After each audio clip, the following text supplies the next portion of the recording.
Space Ghost. Guess what? What? That's what. I'm sorry.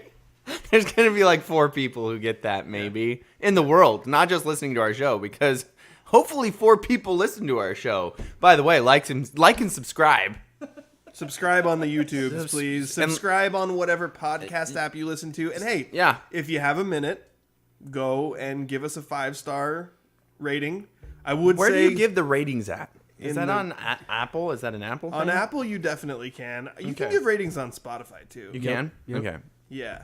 So I would say give us a rating and let us know how you think we're doing. But if you don't like it, don't give us a smaller rating. Just Just if you subscribe. don't like it, give us a 5-star rating and tell us what you don't like about it, and we might read it. But tell us privately. Yeah. Like email us or something. Or Oh, yeah, message. you I'll can do just that say too. I'll just say what Pat McAfee says.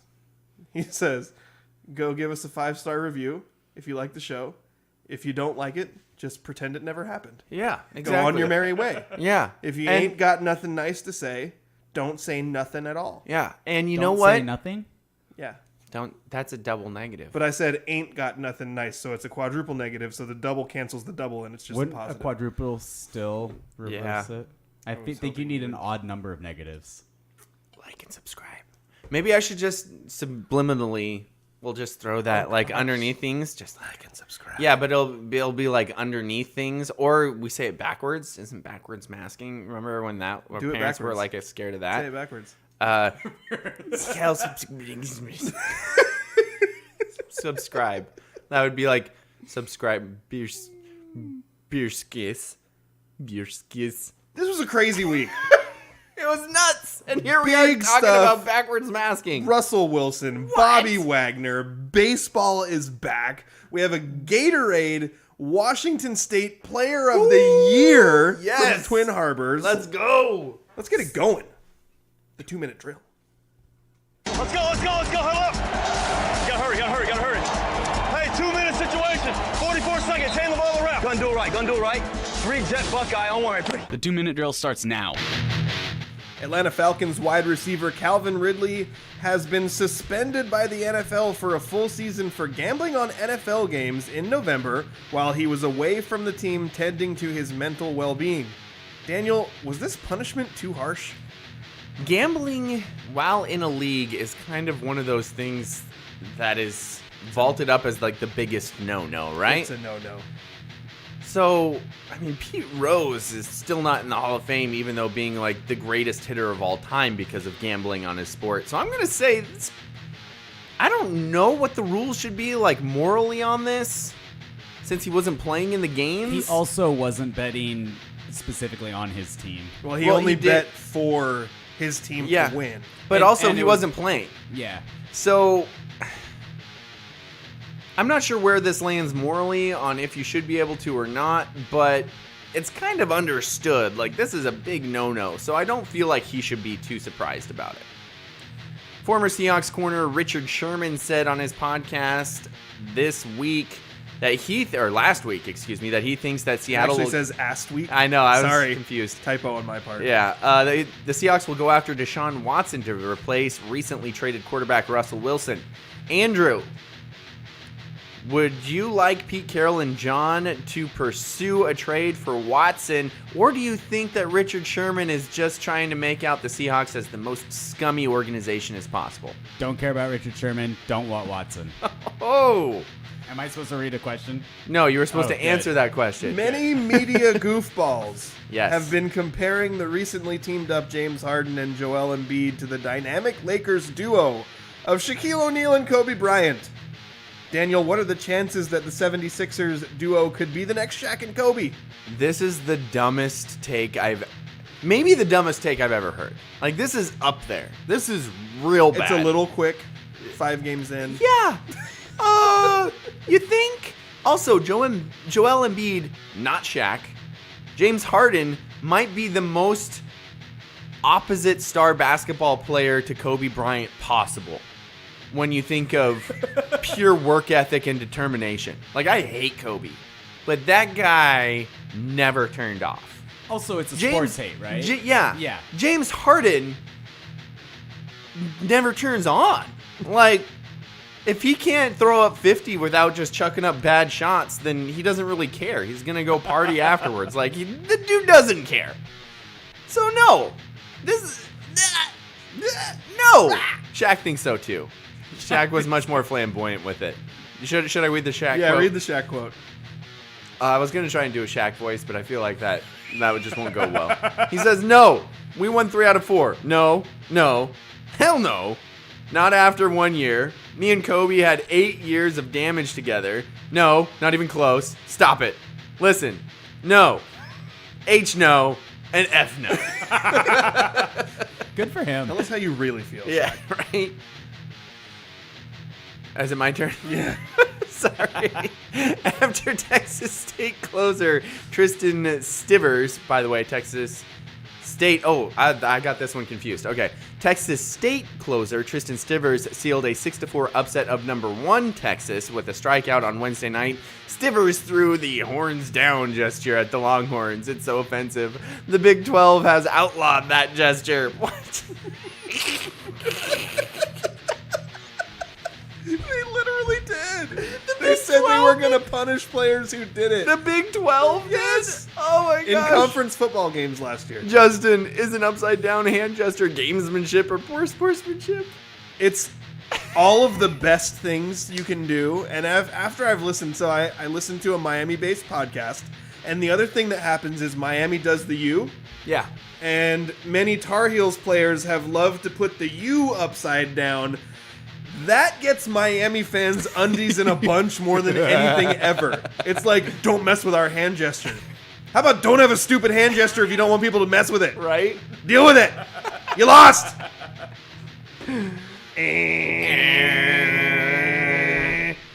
What? Sorry, I'm distracted trying to get the show twittered and stuff. Didn't the Horned Frogs, Texas Christian had a weird hand gesture too? Something. Like, well, so would Oregon fans get real upset if you did this? Like, should I just start walking You around made a like, heart. Well, yeah, an upside down O is just an O. I know, but they always go. That's like, why it's perfect for Oregon fans. I don't know. It's hard to do it. I'll tell you what, Oregon fans.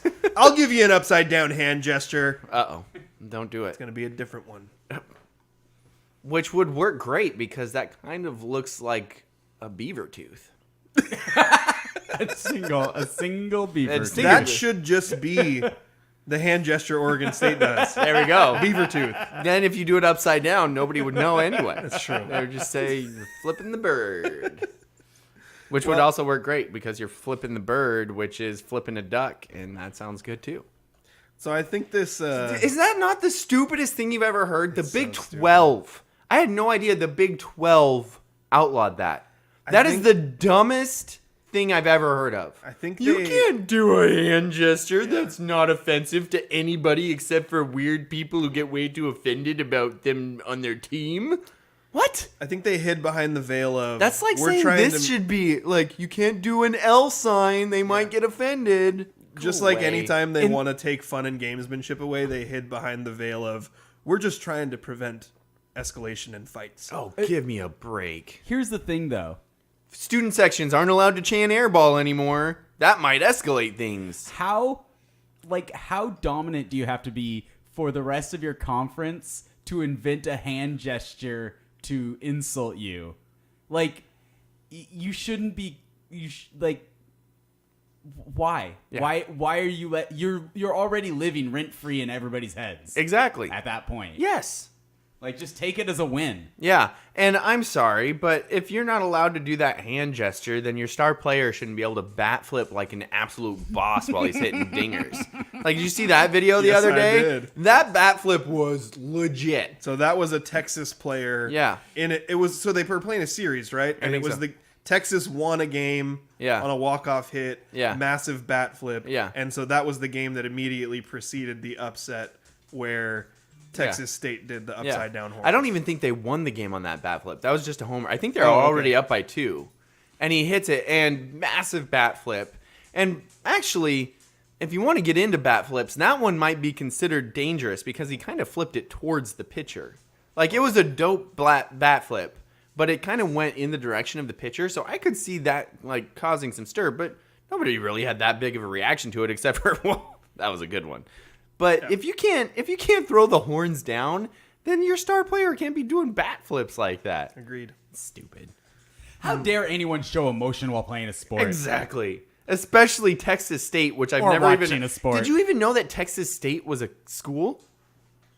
There's probably way I'm more sorry, than one Texas State. if Texas State beats Texas in anything, I don't care if Texas is ranked number 1. They should be able to celebrate in almost any way possible. They should be able to celebrate by punching the other team's cheerleaders. Daniel, That's what Daniel just said. Any way they want. any That is way actually possible. that is a way. So yeah, that was a poor statement on my behalf. You could definitely run way too far down that rabbit It's hole. great because I'm the one who said it, but I still blamed you. Yeah, that's terrible. Yeah. Nice shirt, by the way. Thank you. I'm repping Boise State. This is Yes. my Sam. Hold on, let's see if you can see it. There you go. yeah. This is my Sam Winter jersey. Sam Hey. Winter, Montesano alum. League champion Sam Winter. Yeah. Is it league or division? Conference champion. Conference champion. So he will be in the dance Let's go. with Boise State. So I figured this succeed. was a good day to wear this. Absolutely. We will get more into the dance and who Boise State is playing later on in the show. So make sure you like and subscribe. I mean, stick around for the rest of the episode, but also like and subscribe. Now it is time for Justin / my favorite part of the show. Serving What? questions up on a silver platter where the points are made up and the rules don't matter. Time for Stump. Justin. Daniel. Oh, what? Wow, there's some crazy twist. All right. So, Justin, Yep. are you ready for this? Yeah. He is not ready. He is as- looking. I was looking for Boise he's State on looking the at bracket, and I can't find He it. is not ready at all. I'm ready. I was born ready. Why are we stumping me today? I assume this happened. You know what, Steve? Steve just tagged me along with like 99 other people in some post on Facebook. I don't like it when Steve tags me and things like I that. think they're It's doing probably a fundraiser. Yeah, they're doing like a bracket fundraiser. Is it to fundraise money things? Probably. Then I don't want to do it. You're a hater, You were Homer. such a huge Monty fan last week. Yes, I was. So Steve was a week late. Yep. And also the wrong program. I don't Look care. at this dang bracket 3 times. Why can't I find Boise State? still can't There they find are. Boise State? Found them. They're an 8 seed playing Memphis. What West region. West region?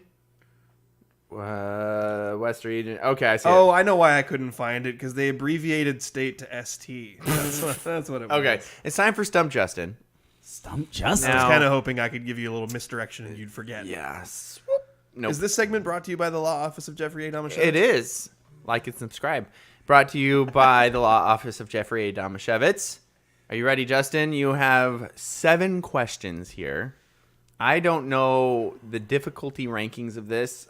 I'm just the conduit. Okay. I'm assuming you ticked off Francis at some point. Like repeatedly every day. Yeah. So this comes from Francis. Okay. You can judge at which point he sent me these because he sent me these originally a while ago. Yeah. And so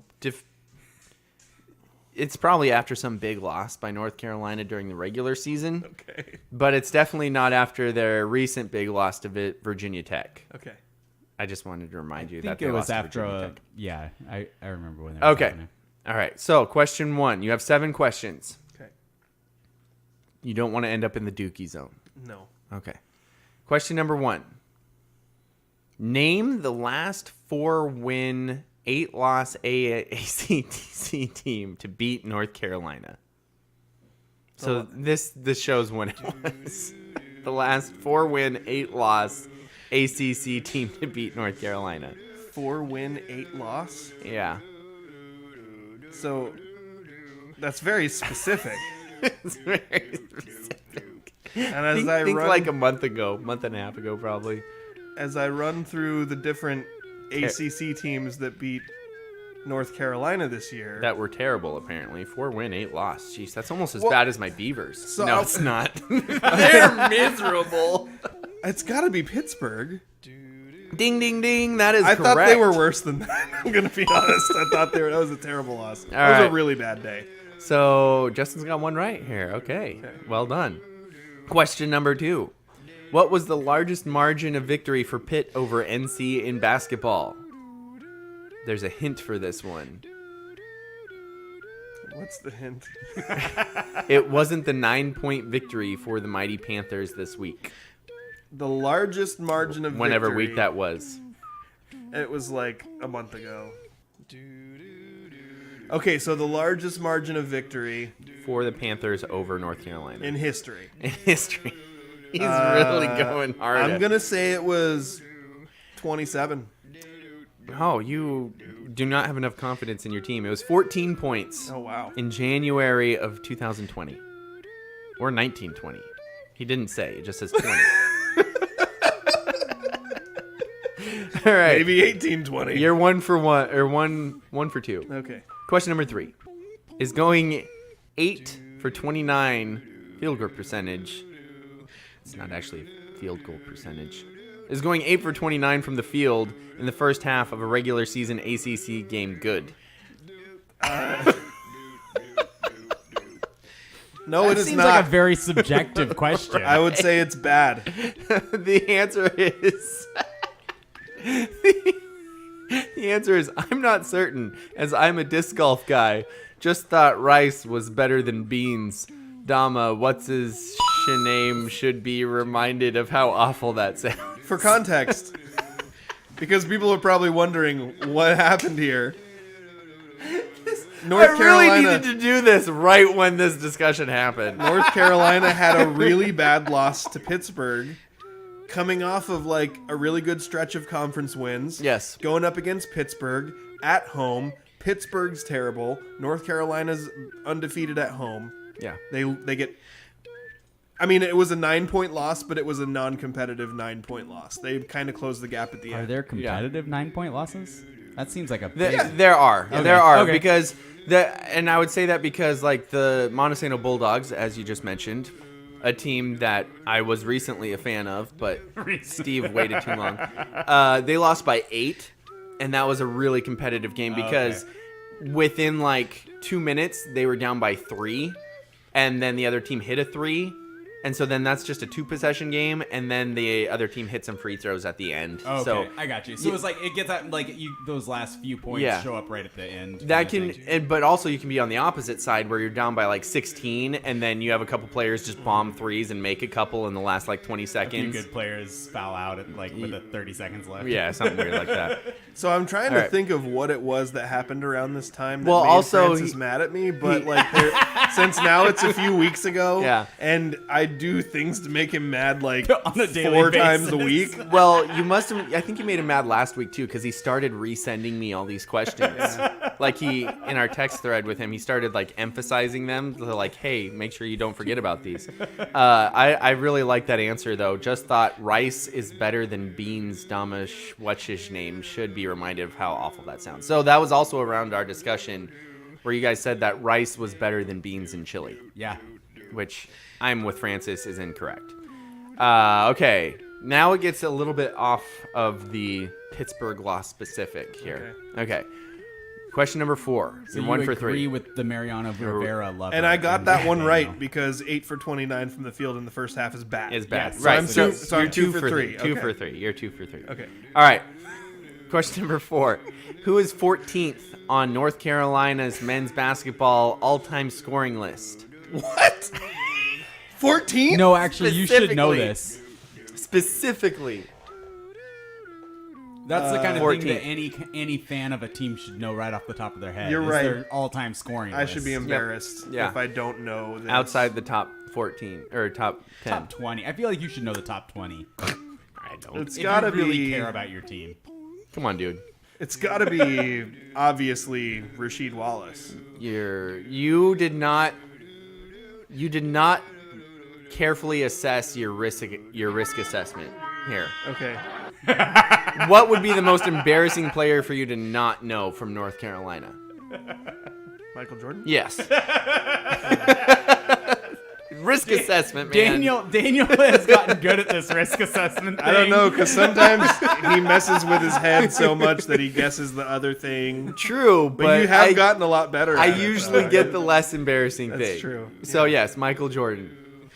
Question number 5. You're 2 for 4. Who is 78th on the ACC's men's basketball all-time scoring list? Rasheed Wallace. You did that on purpose. It is also Michael Jordan. Dang it! I'm terrible at this. Now is where Francis gets more into opinion. These are great. Question number 6. You're 2 for 5, by the way, but you did that last one on purpose, so I'm not sure how I feel about that. Question number 6. If you can't crack the top 10 on your own school's all-time scoring list and are 53 spots outside the top 25 in the history of your conference, can you really be the GOAT? Yes. Answer. I think he is. Just surprised he was so average in college. Got it. So even with the opinion, you got that one right. So you're 3 for 6. Justin. Michael Jordan played on college teams with other incredible So players. that's what I was wondering. Like, how is he that far down the line? Because I was a little surprised with these numbers, Well, too. he also didn't stay 4 years. He only stayed 3. That also would But do he it. played with James Worthy. So Okay. he wasn't Yep. he wasn't the primary scorer, and he didn't really like completely emerge until his 3rd year. Okay. Gotcha. Which might make me feel better as a Blazers fan, but it doesn't. I wasn't gonna bring that up. I I was gonna say he wasn't even great enough for the Blazers to choose to pick him over Sam Bowie, but I'm not gonna say it. Not gonna say it. All right. I just margin of victory for. Oh, this must be an added one. Okay. For the VT Hokies over NC men's basketball.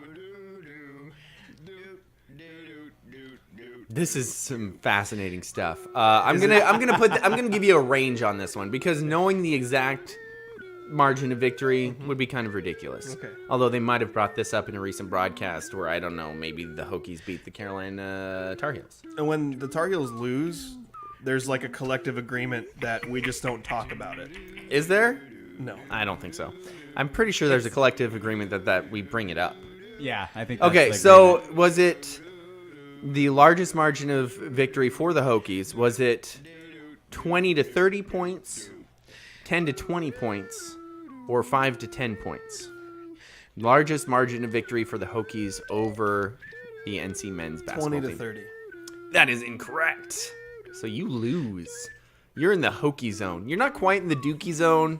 I'm going to put you in the Hokie zone. What the Hokies are doing really well. Yeah, but Justin doesn't want to be there. I don't really want to be there, but on Saturday they were my favorite. So the answer, this answer is They kind made Duke fans cry. that's kind of awesome. Also, what kind of hat was that person wearing in that? Like, what is wrong with Duke people? Dude, That looked like they were wearing like a tea cozy as a hat or something. Duke fans are weird. I like that you know what a tea cozy is. Do I? I don't know. I was just trying to describe something weird.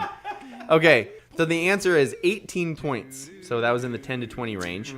On February 20th, 103 years ago, in 1919, the Hokies beat the Tar Heels, get this, 32 to 14. oh, I forgot about that game. Right? He says, bit of a regression from their first all-time meeting in 1912 when the Hokies were again victorious 37 to 28.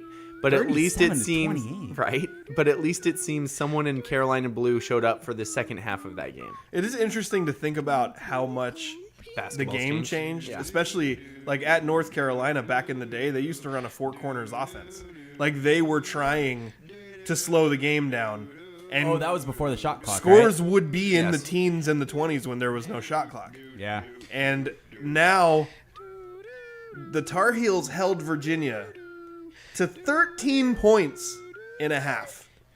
And I got to explain to my son as we were watching this game, the reason that says in the shot clock era is because the Tar Heels used to play a painstakingly slow style of basketball where they would literally stand in 4 corners of half court and pass the ball to each other to try to wear the defense out until they could get a good look. And it Yeah. would be minutes at a time. Yeah, and I got to tell you, when Oregon State was at its glory of competitive NCAA basketball, when they were actually like a really solid program, they also slowed the game to a crawl. ever since the shot clock, it's kind of been Sounds awful to watch. it's been kind of tough. I'm glad that I've only mostly been around for the shot clock era. Yeah, you know what's weird? High school basketball and boys basketball is. Oh, we can stop the music, by the way. Justin Okay, that's it. finishes in the hokey zone, gets 3 of the 4 answers correct, even some of the subjective answers from Francis there. High school basketball is. That was Stump Justin, brought to you by the law office of Jeffrey A. Domashevitz. Yes, like I and maintain this Like and segment subscribe. is always better like and subscribe. when we stump Daniel. Like and subscribe. You know, I enjoy both. Like and Yeah. Yeah, it's fun. It's a good time either way, I think. Yeah. It's a good time either way. Anyway, my quick thought here is high school basketball. Okay, so I didn't play with a shot clock and I graduated in 2007 How come you guys didn't play the four corners? because we like to dominate people. We put up 90 points without a shot clock Wow. in one game. Our state championship team did it multiple times. They like to score. Scoring was fun. But our state championship team, when they were juniors, so the year they took third at state, there was a team, I believe it was Woodland. Might have been La Center. Woodland or La Center. They wasted the clock out. So the final score was like in the 20s. Both teams were in the 20s. And Jeff Nemi had to hit a half-court shot at the buzzer to win the game. In the district tournament, and that team was stacked. But the other team was like, look, we can't keep up. We're literally just going to hold the ball the entire game to keep it close. And it worked because they had no business keeping up with that team, but Nemi hit a half-court shot and saved the season. So it's a strategy until you input in the shot clock, and then all of a sudden it kind of wipes that out. It's interesting. I like the shot clock. I I think- wish it was lower. I think the shot clock's We good should have because a 15-second shot clock. I remember being really frustrated. The only time I've been frustrated when I played without having a shot clock was when we played Linden Christian. Linden Christian. And it was in the first round of state, and they The had Linden Christian, links spelled with a CS instead of an X. because they don't know how to spell links. Yeah. It is a They're cat, Dutch. though. They're Dutch. It is a cat? It is a cat. Okay. Yes. I thought maybe it was something Sprechen odd. Deutsch. I like how I can bring almost anything into story time of Daniel's sports. But the most... I need to get a Glory Days cut. Yes, we do. The most I got to play in the state tournament that year was against Linden Christian because we were down by like 20 because they had a freaking 6'8" guard who went on to play for Portland State, which ended up going to the NCAA tournament one of the years while he was there. Kyle Costin. I remember that name way too well. Anyway, so he dominated, and we were down by a lot, so that meant the subs got to come in. But there wasn't a shot clock, so what did Linden Christian do?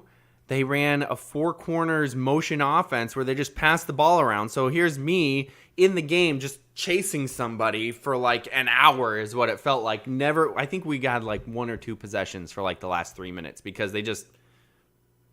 Because they were trying not to rub it in. Yeah, Good- but it good was worse. sportsmanship, It man. was worse though. Like that's It's what the shot. patronizing. It is. It's patronizing, and also like I get it, but the subs are in. We want to try and score, and instead we were just running our butts off. It was humiliating. And then you were all just buttless. No butts. I didn't have much of a No butt. nuts, no butts, no coconuts, or something like that. I have breaking news. Breaking news. What Tom happened? Brady announces he is returning for the 2022 season. Wait, what? Wait, what? Did you just get tricked by the internet? Oh, nope. Somebody else says it too. Oh well, Yahoo says it. Did he say he's coming back to the Bucks, or he's going to ask for them to release him? That's literally all I know.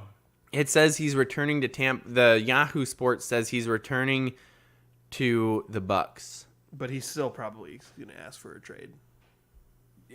Are you saying that just based on chaos, or okay? I thought maybe you knew something like the Bucks weren't going to be set up to Just compete. well, I wondered because the Bucks, one of the big things from last year over this year was they returned everybody. Yeah. But now they're in a salary cap position where they're not going to be able to do that. Yeah. And also, there's been an insane amount of reporting on the fact that Brady and Arians Hate each other. were not seeing eye to eye. Yeah. And that relationship had soured. Yep. So all the Florio was reporting. This is why I asked you this question last week about Brady going to San Francisco, because Mike Florio said He thinks Brady's coming back, but he's not going to play for the Bucs. And he wants to play for San Francisco. So there's a very real possibility now that Brady comes back, but never plays for the Buccaneers again. Do you think that Wilson knew in advance and ran away? Yes. So here's the thing. As much as I love Russell Wilson, about this yet. Russell Wilson left. Are we? Is this that? Yeah, Wait, we what are happened? to this part in the show. What this happened? this is a great segue because we're to that part I'm of the sorry. show. I literally was like 5 stages of grief on this thing. I literally was in denial when I first heard that Russell Wilson got traded. I'm like, nope, that's not true. That's fake news. Foods. What? Misinformation. So if Brady comes, then Wilson. See, here's the thing. Justin. He's totally Brett Favre. Yes. That makes me happy. Justin, I know that this won't affect you this way because you are a player first fan in general, right? Mm-hmm. I mean, I would say besides North Carolina, but as a school, you always get new players. Mm-hmm. So it's much easier to not, I mean, you love a player and then they leave. That's just what college sports is. How soon before I can start saying bad things about Russell Wilson? Because you can now. So he's a little baby who tried to run away from Tom Brady coming from the NFC West? Well, maybe, but that's I not called him a confirmed liar yet. a few weeks ago. I mean, this isn't that much of a lead. I have Tom Brady's announcement on Twitter here. He says this is 34 minutes ago. He says, these past 2 months, I've realized my place is still on the field and not in the stands. That time will come, but it's not now. I love my teammates and I love my supportive family. They make it all possible. I'm coming back for my 23rd season in Tampa. Wow. Unfinished business, LFG. So he's saying in Tampa, though. He says, I'm coming back for my 23rd season in Tampa. In Tampa. Well, Russell Wilson said that he didn't want to get traded. And Yeah, John Schneider said they didn't intend on trading him. Trading him. And what happened? They both sides of that said, nope, we're not going to do this. Whoop! There he goes. I think both sides very clearly left open the possibility that it could happen without saying that they wanted it to happen, though. It's true. Like, to be fair to both sides of that. And both sides Russ was like, I want to stay here, but I don't know where I'll be year to year kind of thing. Yeah, which is such bullcrap. Pete and like, John let's were read between the we're like, lines on we're this. We're listening to calls, but we're not trying to trade him. You're right. They both left it open. Let's cut through the bullcrap just speaking without saying anything noise there. I'm having a hard time not swearing when I talk about anything with that situation, but that's a load of bullcrap. So do I take it that you're not a Broncos fan now? No, I'm not a Broncos fan. Because Justin is wearing Broncos colors. That's true. He is. I am. And they are the Broncos. Yeah. Boise State is the Broncos. Happy accident. Is it an accident? I ordered this shirt before Russ got traded. Russell Wilson obviously wanted out. So him saying that was a load of trash. Otherwise, he doesn't go. Because there's no way Russell Wilson, fully invested in the Seahawks, is traded by John and Pete. And there's no way they say all the things of, we don't want to trade him, and then trade him if they didn't actually want to trade him. So that's a load of crap as well. So this is the second time in 3 weeks I'm calling Russell Wilson a liar. And now I'm adding Pete and John into it. Because guess what? If you don't want to trade him, you don't have to. Nobody had a gun to your head saying you better trade him. Do we know that for sure? Well, we weren't there. I wasn't there. Okay. I guess that's a possibility. It seems a little outlandish. I doubt that happened. I doubt Russell or his agent came in guns a-blazing, firing off shots, Not killing guns interns. a-blazing. We said gun to their head, not that they fired shots. Okay. I was just picturing that scene from Archer. Anybody else watch Archer? No. Where that guy gets shot, and he's the guy who always gets shot. At least he died doing the thing that Brett? he loved. Getting shot. Is Yeah, it Brett. Yeah. It was Brett. Archer is probably the best show. It's the ever best worst show. created. It's the best worst Animated. show. For- Because I'll it's give you such a animated. terrible show, but it's hilarious. What's a better non-animated show? Arrested Development. Archer's real good, though. It is. You like Arrested Development over The That Office first- and Parks and Rec? Oh, I like Parks and Rec quite a lot. I think I enjoy Parks and Rec more, but I don't know that I could argue that it is better. Okay. I Office is a bit down for the list for me. No offense. I know you love it.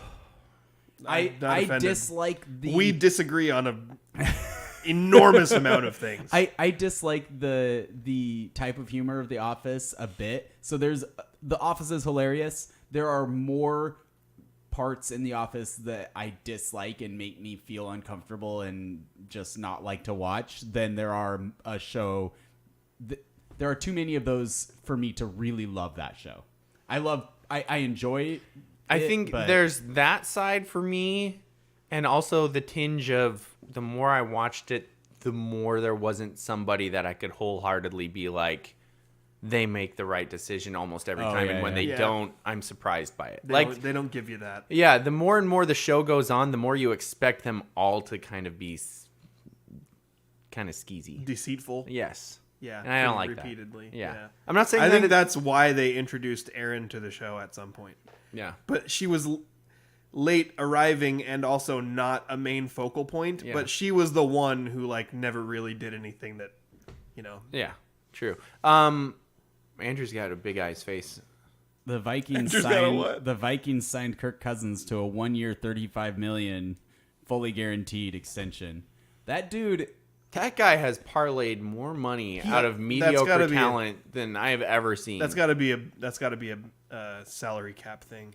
I think his cap hit this year was supposed to be massive, so they probably restructured it to. Seriously, has he made more money than Russell Wilson? Like, it's got to be close.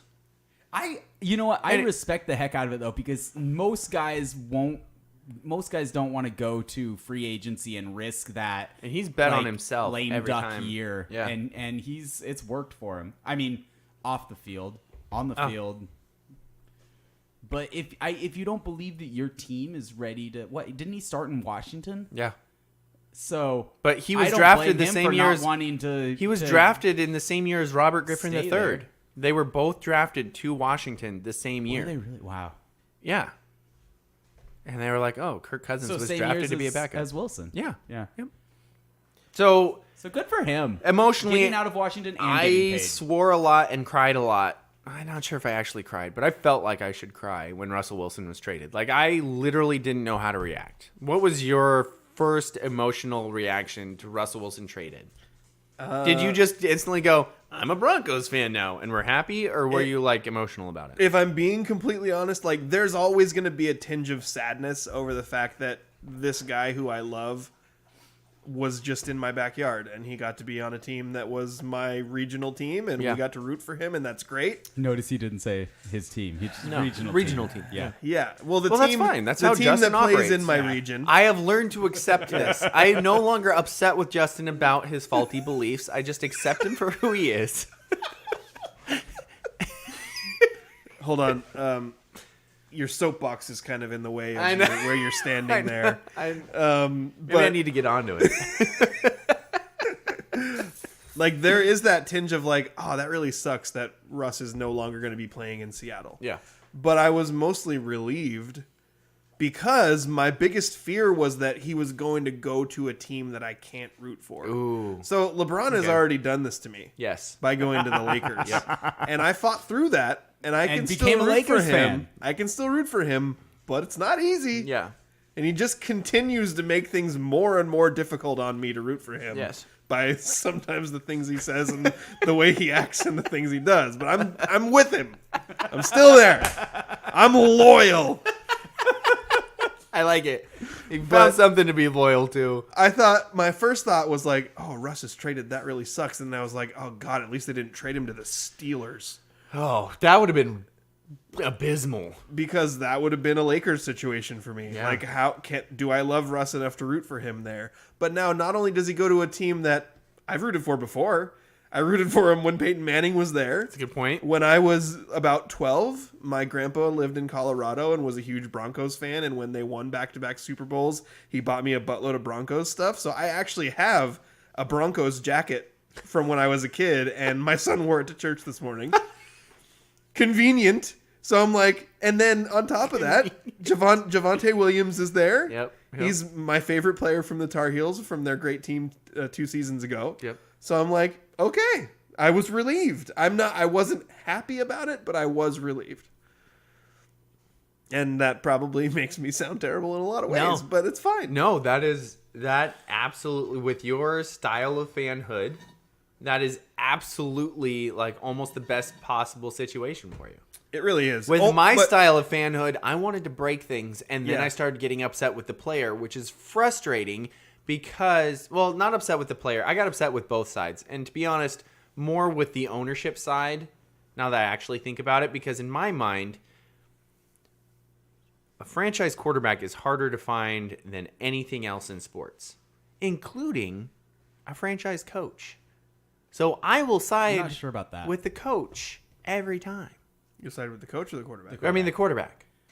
I'm not saying that it should happen. I'm saying that is what precedent has told us. They're should both happen. really hard to find, but how many franchise coaches are there in the NFL right now? How many franchise coaches would be franchise coaches without getting lucky on what quarterback they have? That's a valid So argument. to me, it's hard because I can't just go Russ versus Pete. Because you might look at Pete and be like, okay, well, the entire time he's been successful in the NFL, he had Russ. But you also have John. You have Schneider, too, and he's your GM, and he's a lot younger, and I think projects to be here a lot longer. And even though he had a pretty rough stretch of drafts, he's been a lot better the last few years in getting guys like DK Metcalf and Jordan Brooks and guys that have been able to contribute. And I think you have to figure, like, in your mind, it's like, okay, if you're just choosing between Pete and Russ, I get it. Like, there's relationship issues there. But John is kind of linked to Pete. So you're like, we're going to go through an entire regime change in the front office and all the leadership of our coaching staff, which Yes.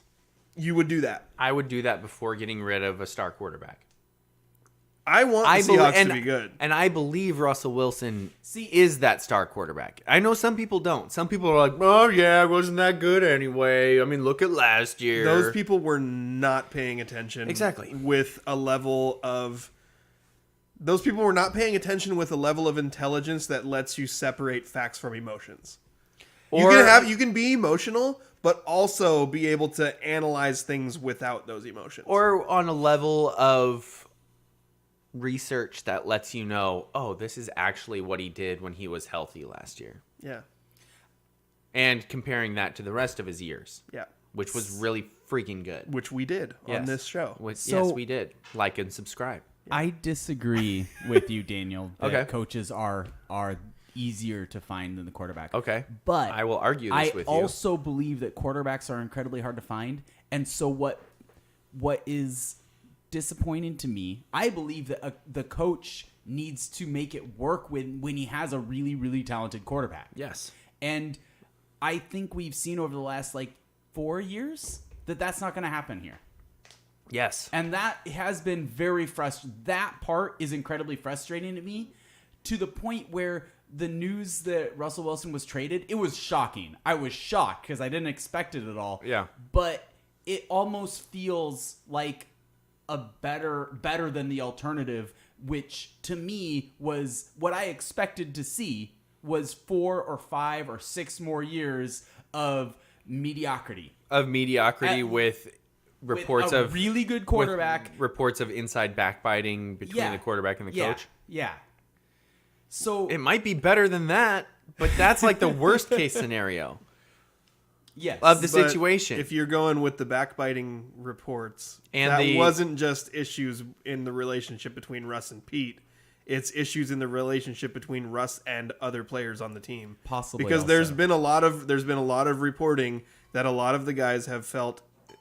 Bobby Wagner tweeted Sherman was a prophet, talking about how phony Russ was in the day back in that time when I think most people were still all on board with Was that what he Russ was is the talking about? ultimate good guy. I don't know. I thought- That's the way it was framed when I heard about it. Okay, so what? But He the larger quoted- issue. He quoted 'Cause he could also be talking about Sherman Pete talking. He quoted Sherman saying that you either the Batman quote you die a hero or you live long enough to become a villain, and he said he's a prophet. Okay, so So that could be on Pete. could be. Because remember, he didn't like Pete either.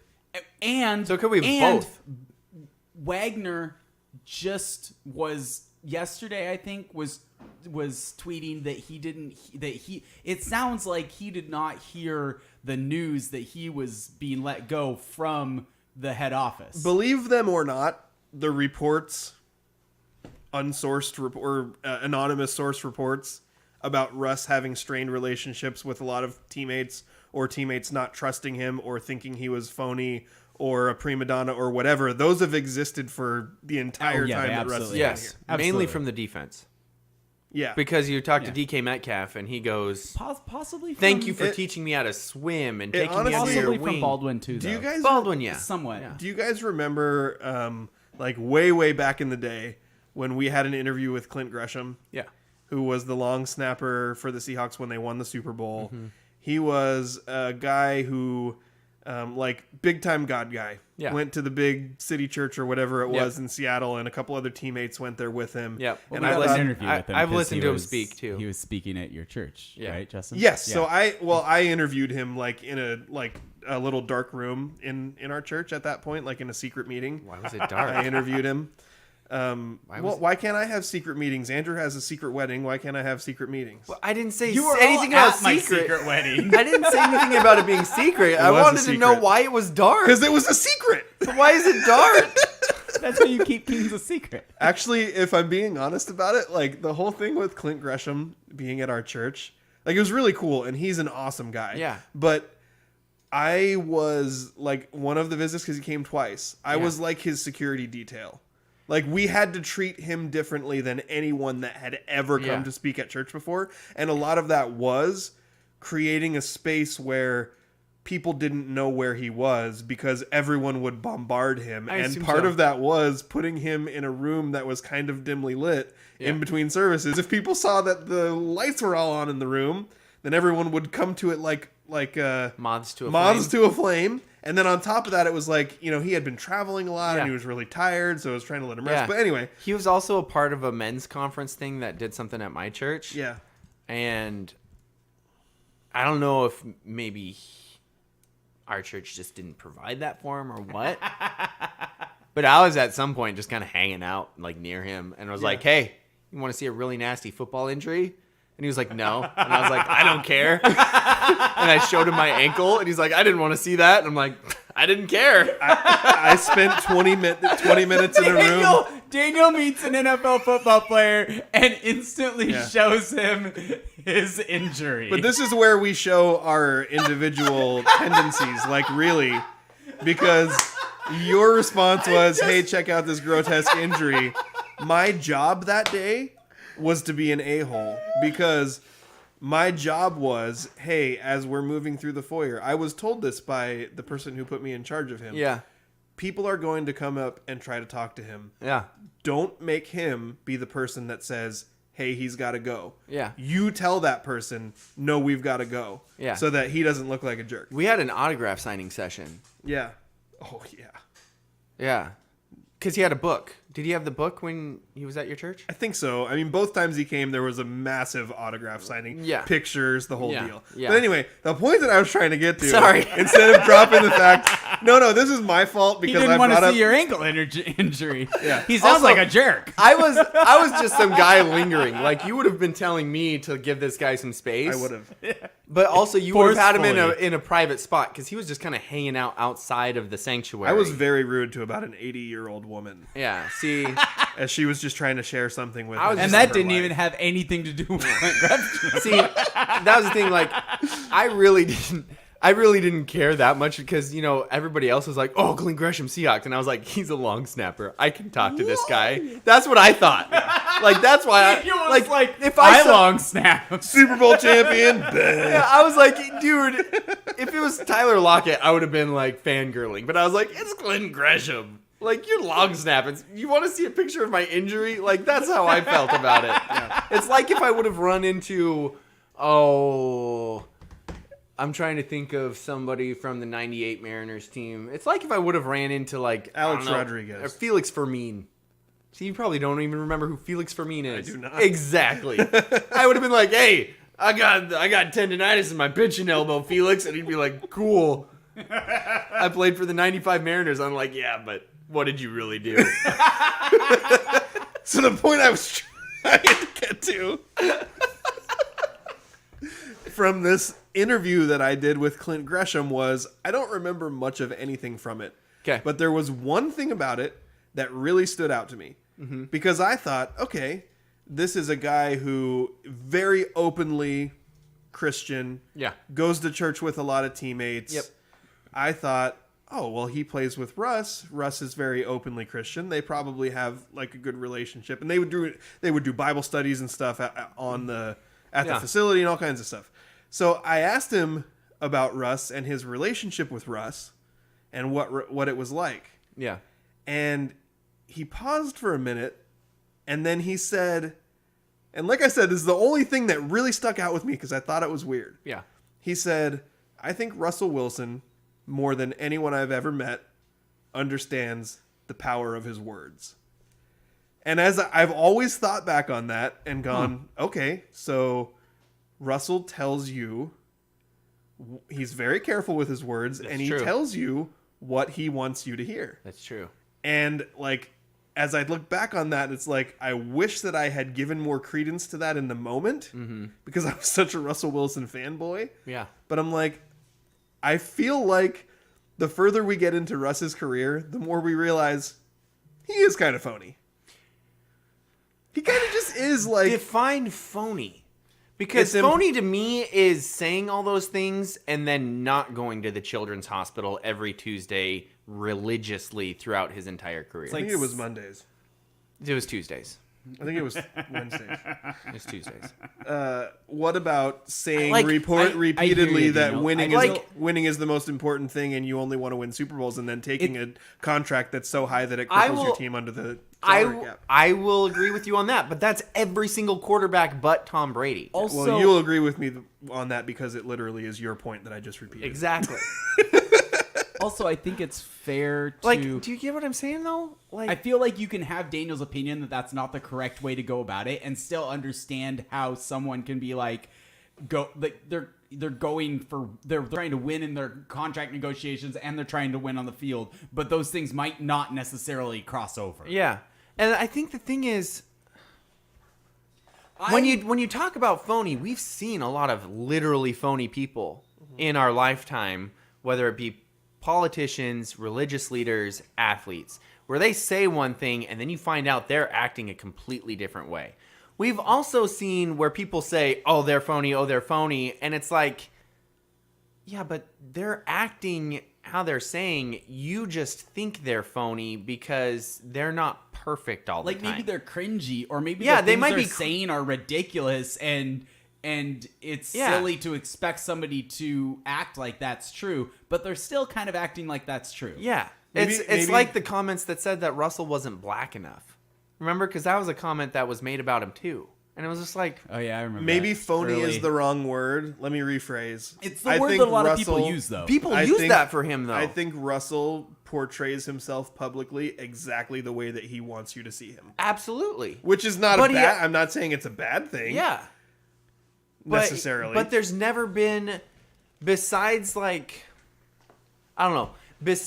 reports that Justin quit. Yeah, he just left. No, I guess my response to that would be, besides reports where maybe things can get kind of contentious inside the organization, there's never been a report of Russell being a bad guy.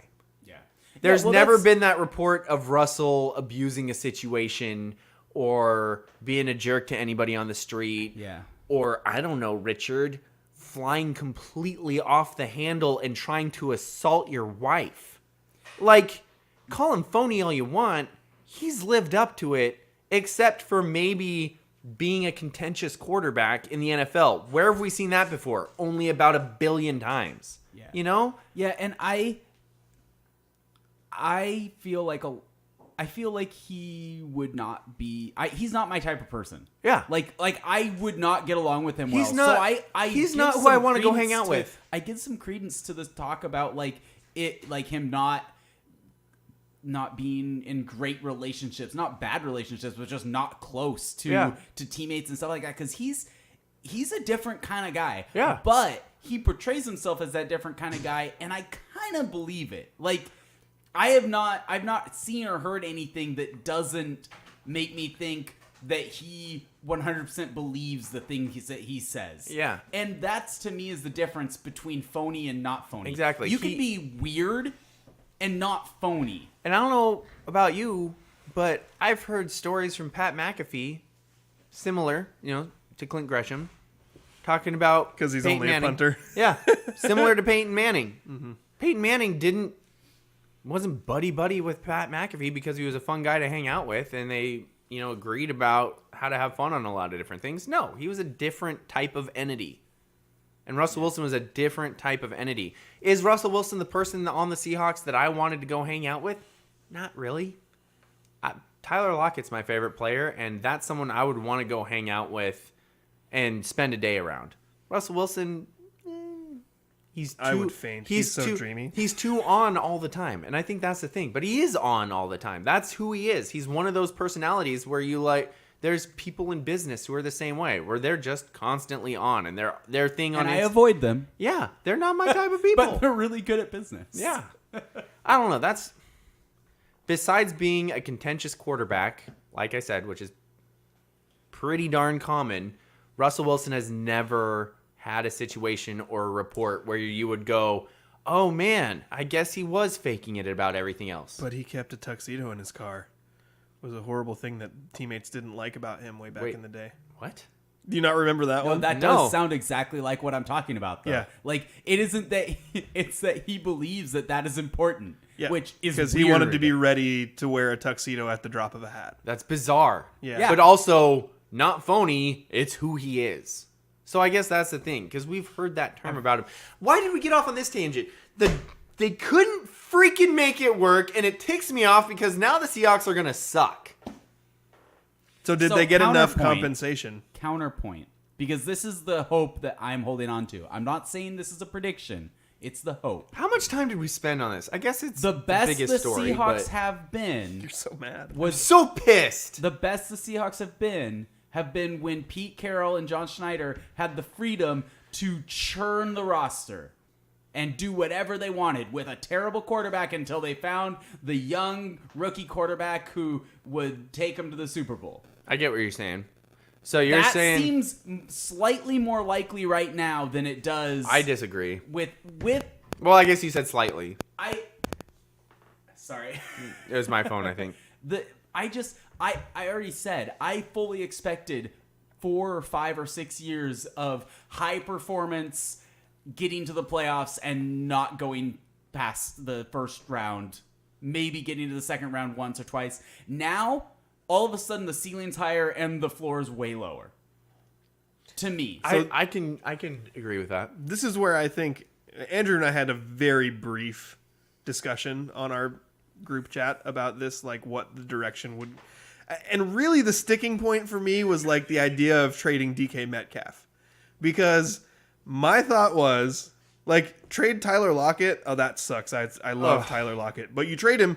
He's 30. You can get something back for him. 29. I think he's 30. I'm pretty sure I looked it he up. just looks old, okay? I thought I looked it up. Yeah, he's bald. Anyway, he's older.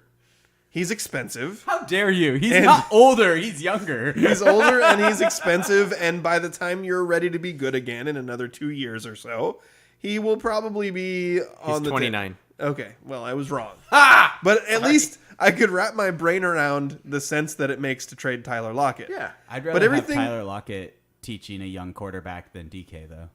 No, I like DK a lot, but...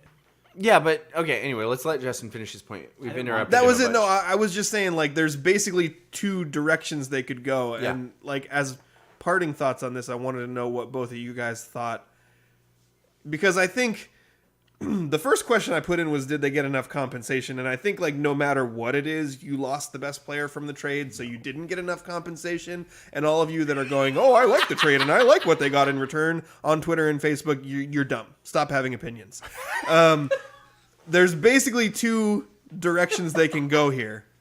And because they acquired veterans in the trade, I assumed Pete and John look at this roster and they go, we have a good amount of pieces here. Let's invest the cap space that we're going to save by not having a $37 million quarterback in reinforcing the spots that we need help and either pick up an average free agent or draft a quarterback and go back to the model that we had before. But we already have pieces here, so let's keep what we have, add to what we have, get a young quarterback that we like in a good spot where he's cheap for 5 years and we have a good roster built around him. Or they could do what Andrew was kind of advocating for and trade away basically everything they have of value, say we're going to suck for 3 years and try to just rebuild the roster with draft picks, and then when you feel like you've built your team up 3 years from now with the draft picks and the young players that you have acquired, then you go get the quarterback because you've built the team around him. But that's waiting. Is that an accurate depiction of what you were thinking? Roughly speaking, I don't think it has to be that specific. I feel like it could happen as quickly as 1 year. But what I'm you're looking still for is selling a lot, I'm sucking, selling, and then you grabbing. don't even have to suck more than 1 year.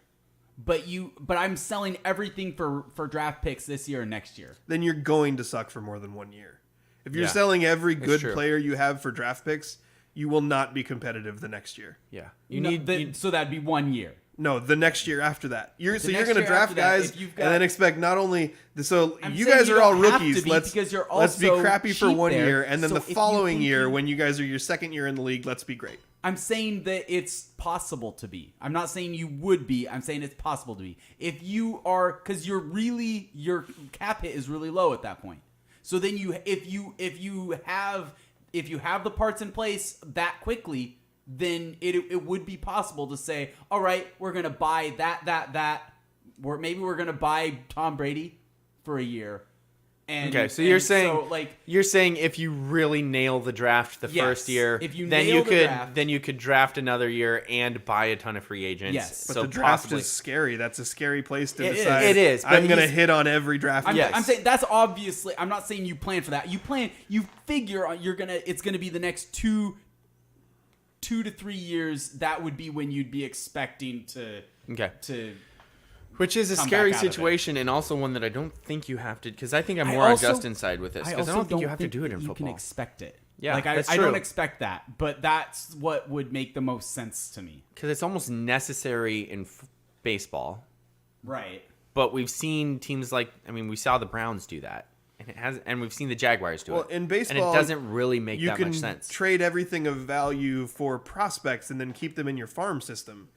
You can't keep future football players in your farm system because Exactly. you can only have so big of a roster, and even on your practice squad, anybody can be signed off your practice squad. Yeah. So you can't just load up on all these prospects and expect Right, which that. is why you want to sell for high-end draft picks. It's not draft picks, it's high-end, which is why 2 firsts for... But it's also... Two mid to late round firsts for Russell is terrible. It's also hard to get high-end draft picks because... for anything other than a quarterback. Because you're not... It's hard to get draft picks from teams who are also going to suck. Specifically with DK also, I don't think that elite wide receivers are the correct thing to be paying a lot of money to on a team. That's a different theory where Right, there's definitely been a lot of Super Bowl champions that haven't had an elite wide receiver. Cooper Kupp is kind of the outside situation on that, and he is definitely not your stereotypical elite wide receiver attitude-wise.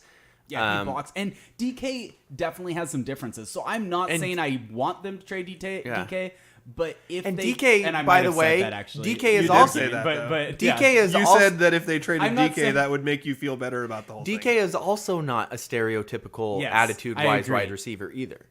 Because while he has shown flare-ups, he hasn't been, I'm going to freak out about everything that doesn't go my way, Odell Beckham. He kind of seems like a typical wide receiver with good inputs in his life, honestly. makes Like sense. he seems like he has that diva Streak. in like instinct where he wants to, but there's some people that he respects that are saying, "Hey man, That's not a good way to act. You don't want to act like that. His Not dad was an anymore, offensive they just lineman. Traded him away. Yeah.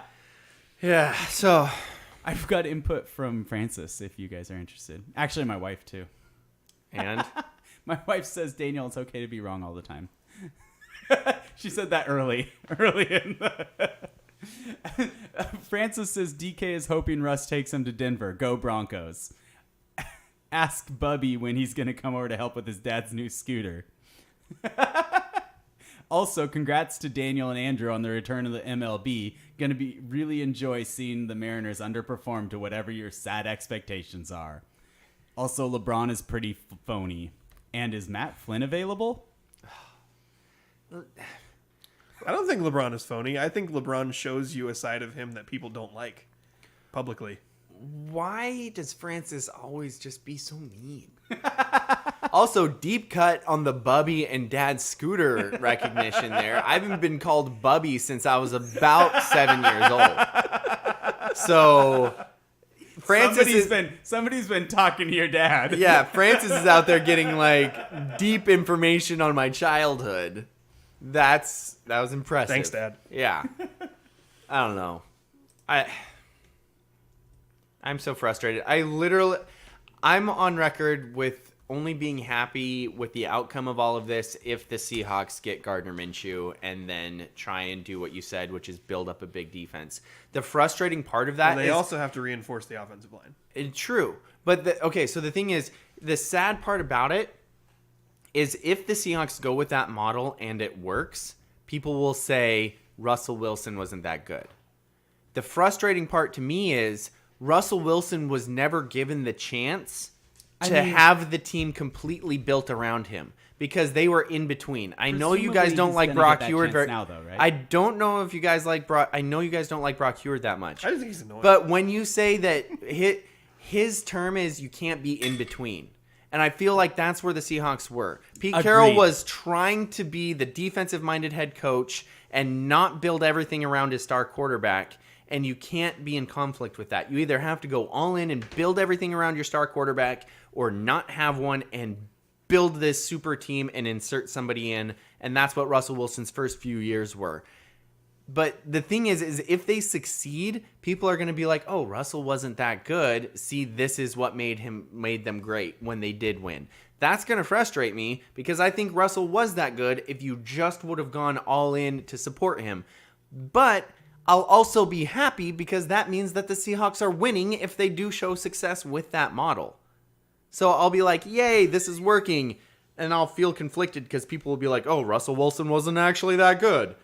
And it's frustrating to me. Does that make sense? Mm-hmm. I feel like that could only happen if he also underperforms in Denver. Okay. Right? That makes sense. Like if he's winning, they can't say no, Russell wasn't that good. He went deep into the playoffs and won a Super Bowl, but he wasn't that good. Like, okay, that makes sense. So that makes sense. It's not like he's retired. Yes, exactly. That makes a lot of sense. So you're a Broncos fan as well. I think if joking. the Seahawks are good at the same time, then yes, I kind of have to be. If I want perfect world. Well, I want Russ to do well, but at the same time, like, it's set up now where, like, Daniel, I can already imagine the range of emotions that you'll be going through. Going, see? The Broncos made it to the Super Bowl. Russell was that good. Oh, Russell's gone. We had him, and now he's gone. Yes.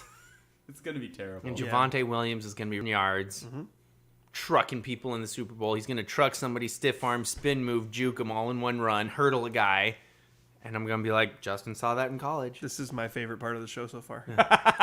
Also, by the way, if you didn't see the Bobby Wagner thing coming, you haven't been paying attention. So can we just leave that pretty much there? Like, that's sad and a bummer, but haven't we all kind of seen that coming? I also think he's that was a getting paid good a lot. move. It was like a $20.5 million or something. He's still a good middle linebacker, but he's not the best middle linebacker in the league right now, and he was getting paid that much money. They drafted his replacement in the first round, and he led the team in tackles last year. And the replacement actually worked out. Yeah. Yes. And when that happens, that's the next step.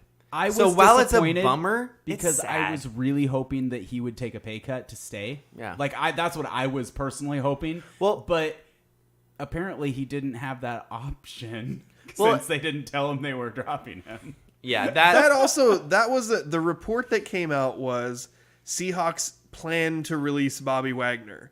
So like I get that it sucks that he found it out from someone besides the team, but they haven't released him yet. So it was like, That's a good are point. they supposed to be like, hey Bobby, in 2 weeks we're gonna release you? No, that Literally, information yes. got leaked. So Bobby The information is got leaked and reported before they had a chance to do that. Bobby is his agent.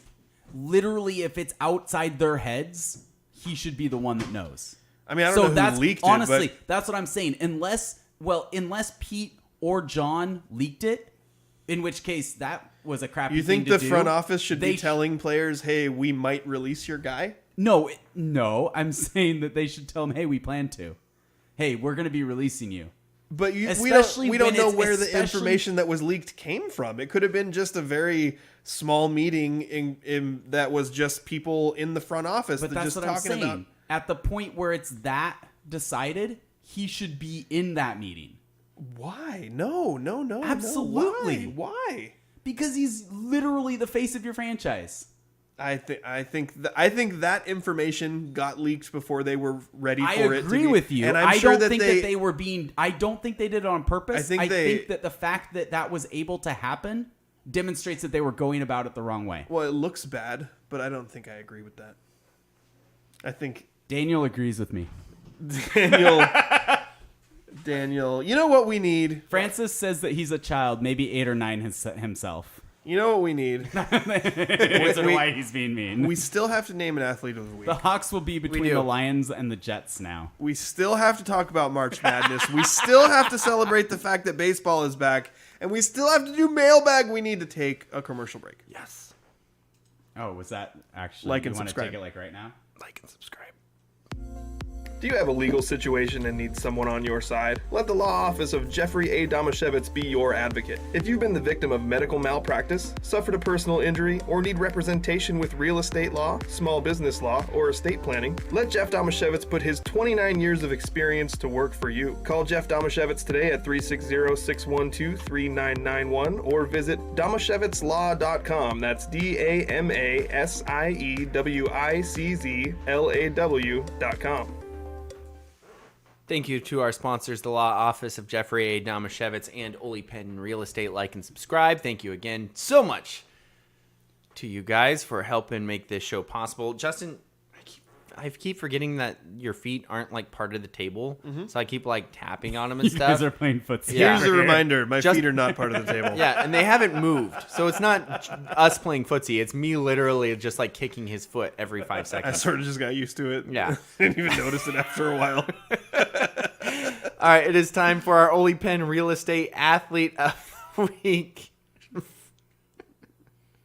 Francis apparently wasn't satisfied with just you relaying messages to me. He had to text me and say, your mother is a very nice person and only coughed up the bubby info after I asked. I only harassed those I actually... I can't actually say that. He told me not to say that. At what?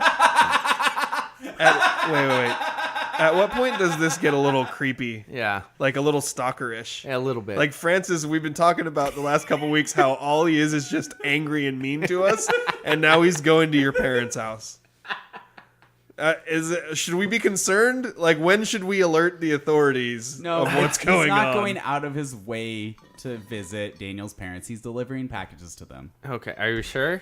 I'm reasonably sure. That wasn't in any of those texts. I'm reasonably sure. All right, it's time for the Oli Penn Real Estate Athlete of the Week, and for the second week in a row, you know something big must have happened. If you get it 2 weeks in a row, Kyra Gardner is our Oli Penn Real Estate Athlete of What? the Week. How? They're not even playing anymore. That's a good thing. That's also a good point. A, something big happened. B, there wasn't much going on. That's how you get it twice. The big thing that happened is, holy crap, she was named the Gatorade Player of the Year for Washington. That is not in 2B basketball. That's not in 2B and 1B basketball. That's not in smaller school basketball. That's in the entire state of high school basketball. This is a massive, massive award. And Kyra Gardner, Twin Harbors, Raymond Siegel, wins the Gatorade Player of the Year award in high school basketball. I'm not going to lie. I'm kind of proud of you guys for jumping on that earlier than that announcement. Thank you. With the certified bucket getter. Yeah, I forgot to mention, certified bucket getter. Yeah, they didn't Kyra mention Gardner. that in the Gatorade press release. Which was kind They of- didn't say she was a certified Yeah. bucket getter. Francis says cable guy meets the delivery guy. That is actually the reference I was thinking of when I thought about that too, was the movie The Cable Guy. Back to Kyra Gardner though. Oh my gosh.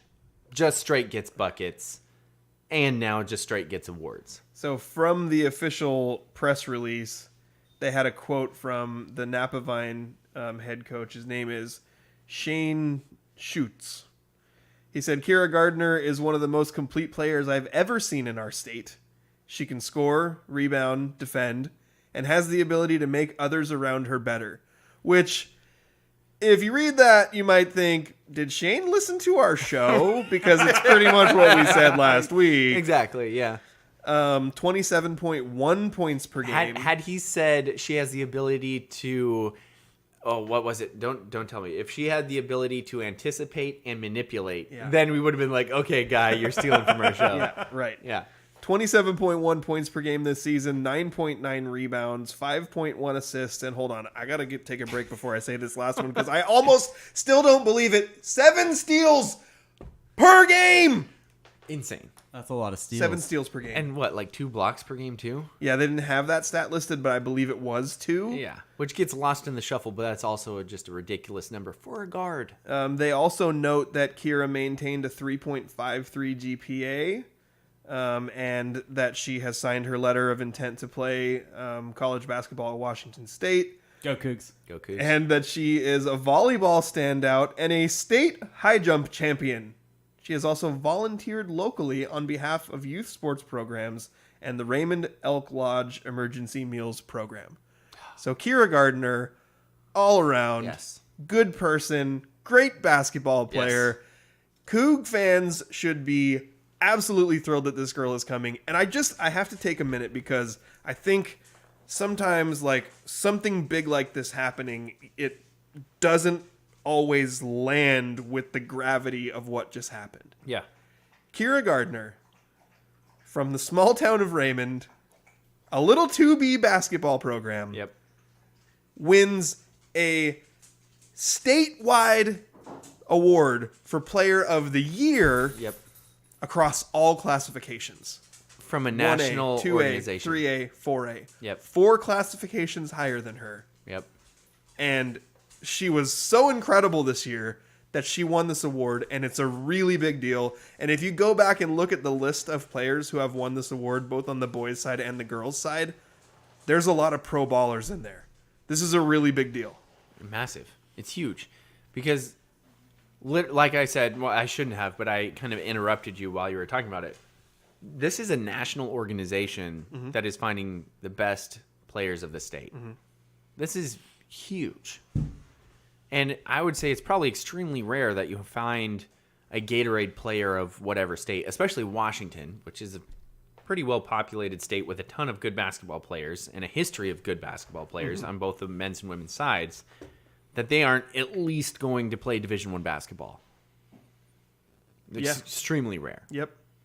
So Kyra Gardner, congratulations on the 3rd greatest honor you've ever been given, the Gatorade Player of the Year, Yes. coming behind only your bucket getter certification from us and your multiple Ole Penn Real Estate Athlete of the Week awards. Then you have the Gatorade Player of the Year, and then somewhere below that, the long list of MVPs that she's won and state titles, state trophies and titles and honors that she's won in multiple sports. So congratulations, Kyra. You are our Ole Penn Real Estate Athlete of the Week. Yeah, and that might be the best part of that. It's back-to-back Ole Penn Real Estate Athlete of the Week. That's not easy to do. That's pretty rare. I mean, she's got the trifecta now. The Athlete of the Week, the Certified Bucket Getter, Yeah. and the back-to-back Ole Penn Real Estate Athlete of the Week. And all those MVPs and state awards are just icing on the cake. Yeah, exactly.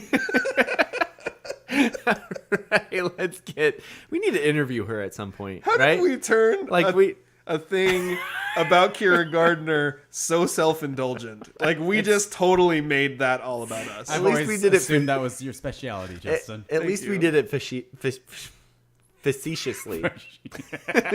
We were joking. We do really need to set up an interview with her at some point, though. Agreed. Absolutely. All right, let's get to our local sports roundup. Got a short one, but a good one.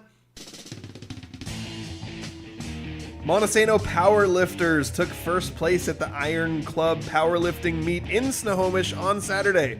Monty's 52 points easily outpaced second place Stanwood's 36.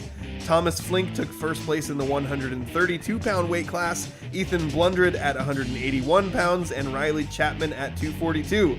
Peyton Domashevitz, Greg Boley, and Seth Caton each notched a second-place finish for the Bulldogs, while William Wallstrom earned third and Logan Roberts placed fourth. Both of Monty's girls also took home first-place finishes, True Tyler in the 105 class and Emily Sweet at 132. True's a good name. Never thought of that name before. True. Sorry, I digress. Former Aberdeen High School wrestler Tatum Heikkila, now competing for Colorado Mesa University, made history over the weekend by becoming the first female wrestler from the Twin Harbors to earn an NCAA All-American honors. Snub alert? Possibly. Well done, Tatum. That is absolutely amazing. She took 7th at the tournament she was competing in at that time to earn that NCAA All-American honor. Absolutely well done. That is super cool coming from the Aberdeen High School to get that award. Yeah, that's it. Like I said, short, sweet, lots of good stuff. Not too much going on. I was at the track jamboree on Thursday in Montesano. So they did the way they do the jamboree. There's just a bunch of schools from all over the place. The only league teams that were there were Montesano and Hoquiam. Aberdeen was also there from the 2A classification, but it's just kind of a hodgepodge of a bunch. I saw some Chief Leshai kids. Chief Leshai, Morton White Pass, like there's a whole just from all over the place coming. Rainier had some kids there, and then they do an abbreviated version where instead of everybody being allowed to do 4 events, they cut a whole bunch of events out and everybody does 2. Okay, but it's more like a hey, let's get ready for the season kind of a thing. And there were some Harbor athletes that performed well. I don't want to go like too deep into all of it because it was just a jamboree, and I think also a lot of the times I know kids were looking at it going, "Oh, that's not the time I wanted." Yeah. Even when they finished well, Yeah. they're still working towards getting their best times. I would note that Trey Anderson and Jeremy Sawyer from Aberdeen both had really good finishes. I want to say they were third and fourth, Jeremy and then Trey in the 100. The 100 meter. Okay, that makes sense. They're both real fast. Yeah. So, but besides that, it was Is it bad that I'm more impressed by one of those kids than the other? Because isn't Trey's real short, and maybe that's mean. Is that mean to say that Trey's not the tallest person? And I feel like a lot of times, like he's got a lot more steps to make up. Yeah. Yeah, and I think too with Jeremy, like. He had a bad ankle injury before last football season. Oh, okay. And then he played all football season, and he's still like not only trying to work back, but also physically. Like he didn't get to do all the the cardio and all the stuff that he would have normally been doing because he's been doing physical therapy for the ankle. Okay.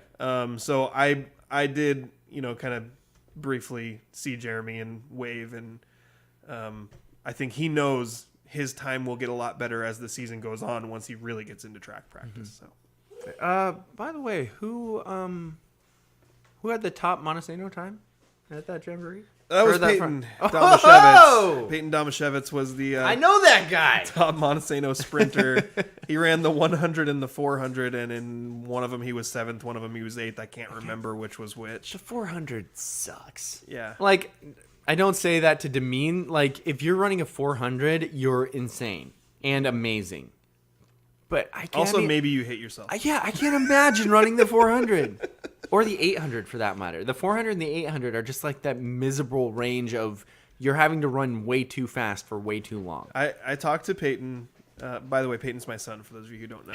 I talked to Peyton about like kind of what his strategy, about how he times out, what percentage of sprint he's doing. And I'm just like, why don't you just sprint the whole thing?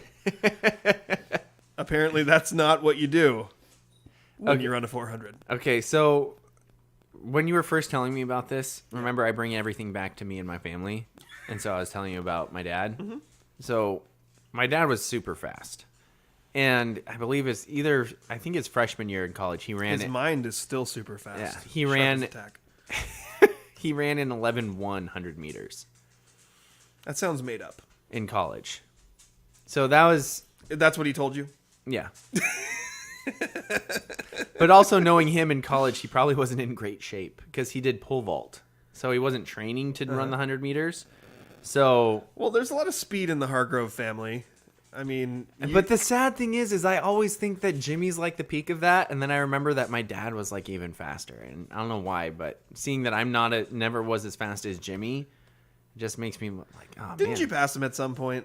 Like once Jimmy started to get old and Well, creaky? yeah, but I mean, at some point, I was in my prime and Jimmy wasn't. So, and then even then, I'm sure we never actually raced. So I'm sure Jimmy would never even cop to that. I still remember, since we've gone a little glory days Oh, here, yeah. the point where like when you're younger than me by like 3 years, 4 years, something like I think that. like 4. So I was playing rec flag football. When I started playing rec flag football, we were friends, but you were like a kid. You I were was still the in little- high school Yeah. and then going to college, and was when you got back from college is when we really started playing together. Yep. And I remember that I had in my mind a certain picture of what Daniel was, like good athlete, long, even though people made fun of him for dropping the ball, he actually had good hands.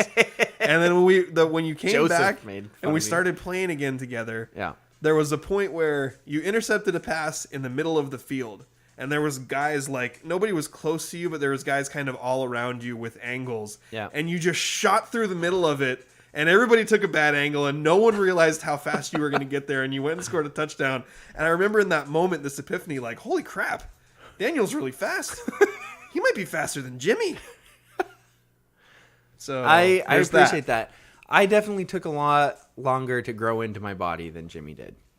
I think that was part of it. Jimmy's more compact. Like, you're not way taller than him, but you're taller than him, but Yeah. you're just kind of longer. Yep.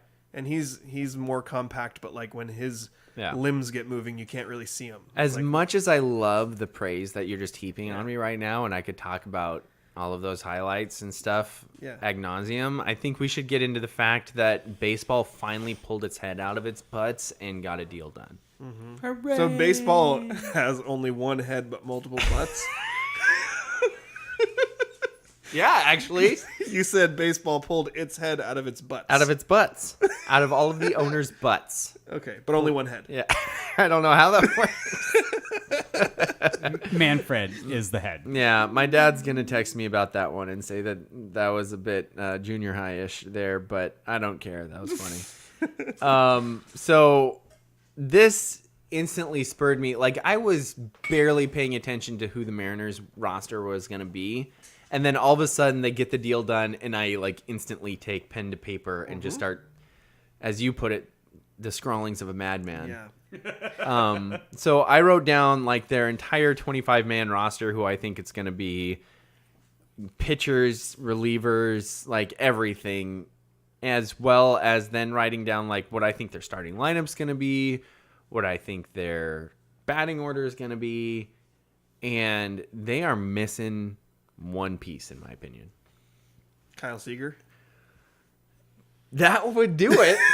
If only. If they had Kyle Seager, they'd have... So what I'm saying is they need a third baseman. Mm-hmm. If they get a stud third baseman to Kyle Seager's ability or higher, then this, to me, is a complete team.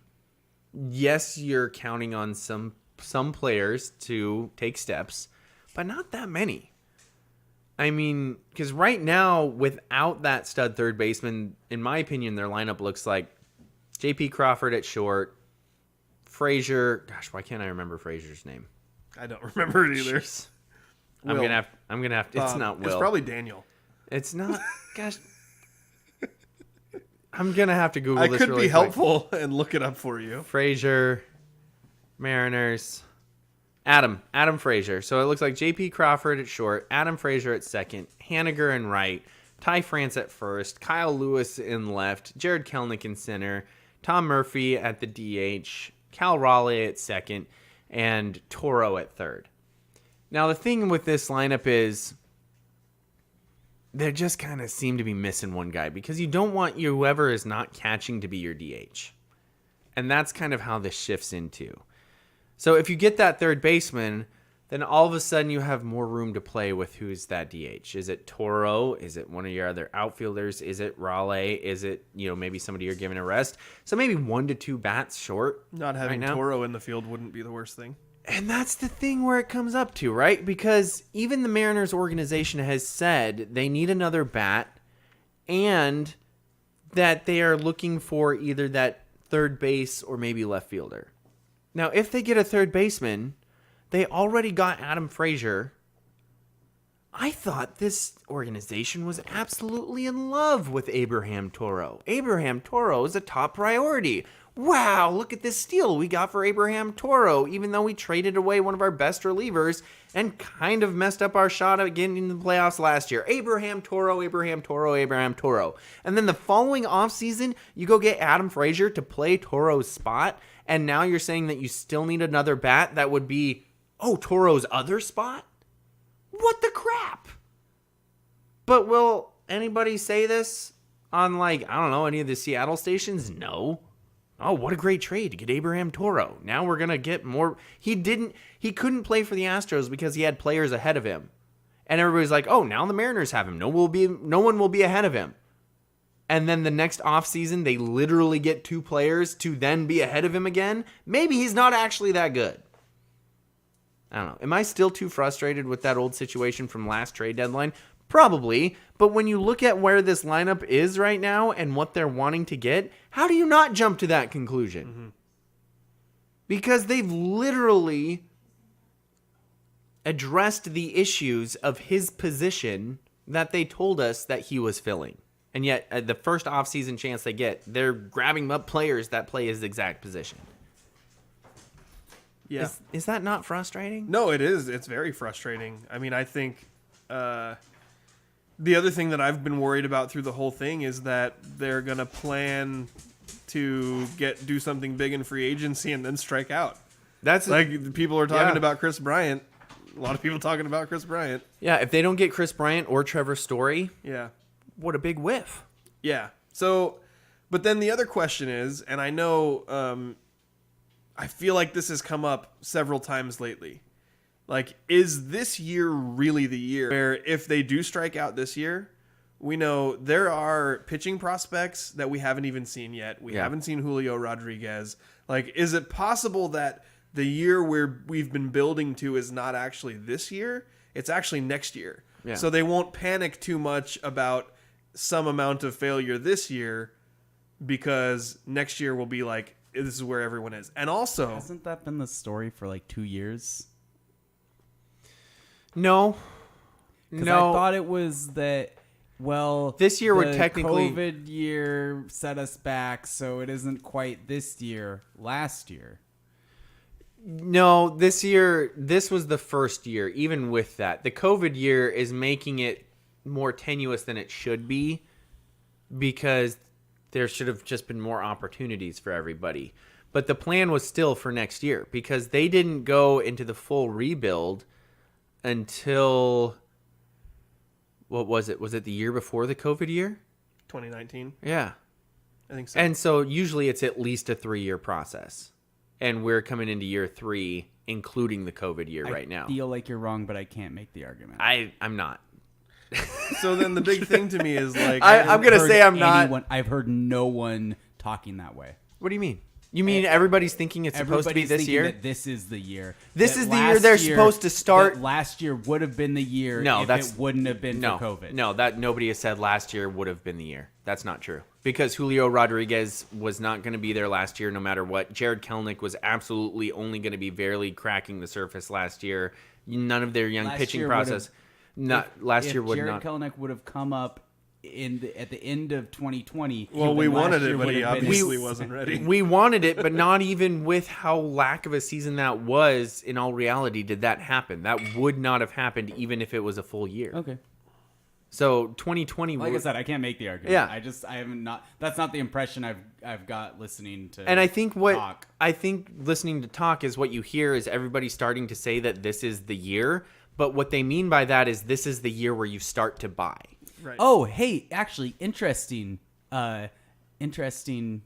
comment here from Francis because he maybe doesn't know this as a filthy Yankees fan, but how many rebuilds have there been since the Mariners' last playoff win, Daniel? None. There have been no rebuilds, Francis. Every time someone says, oh, they're rebuilding again, that never happened. They constantly tried to buy their way out of a mediocre situation instead of actually going into a rebuild mode.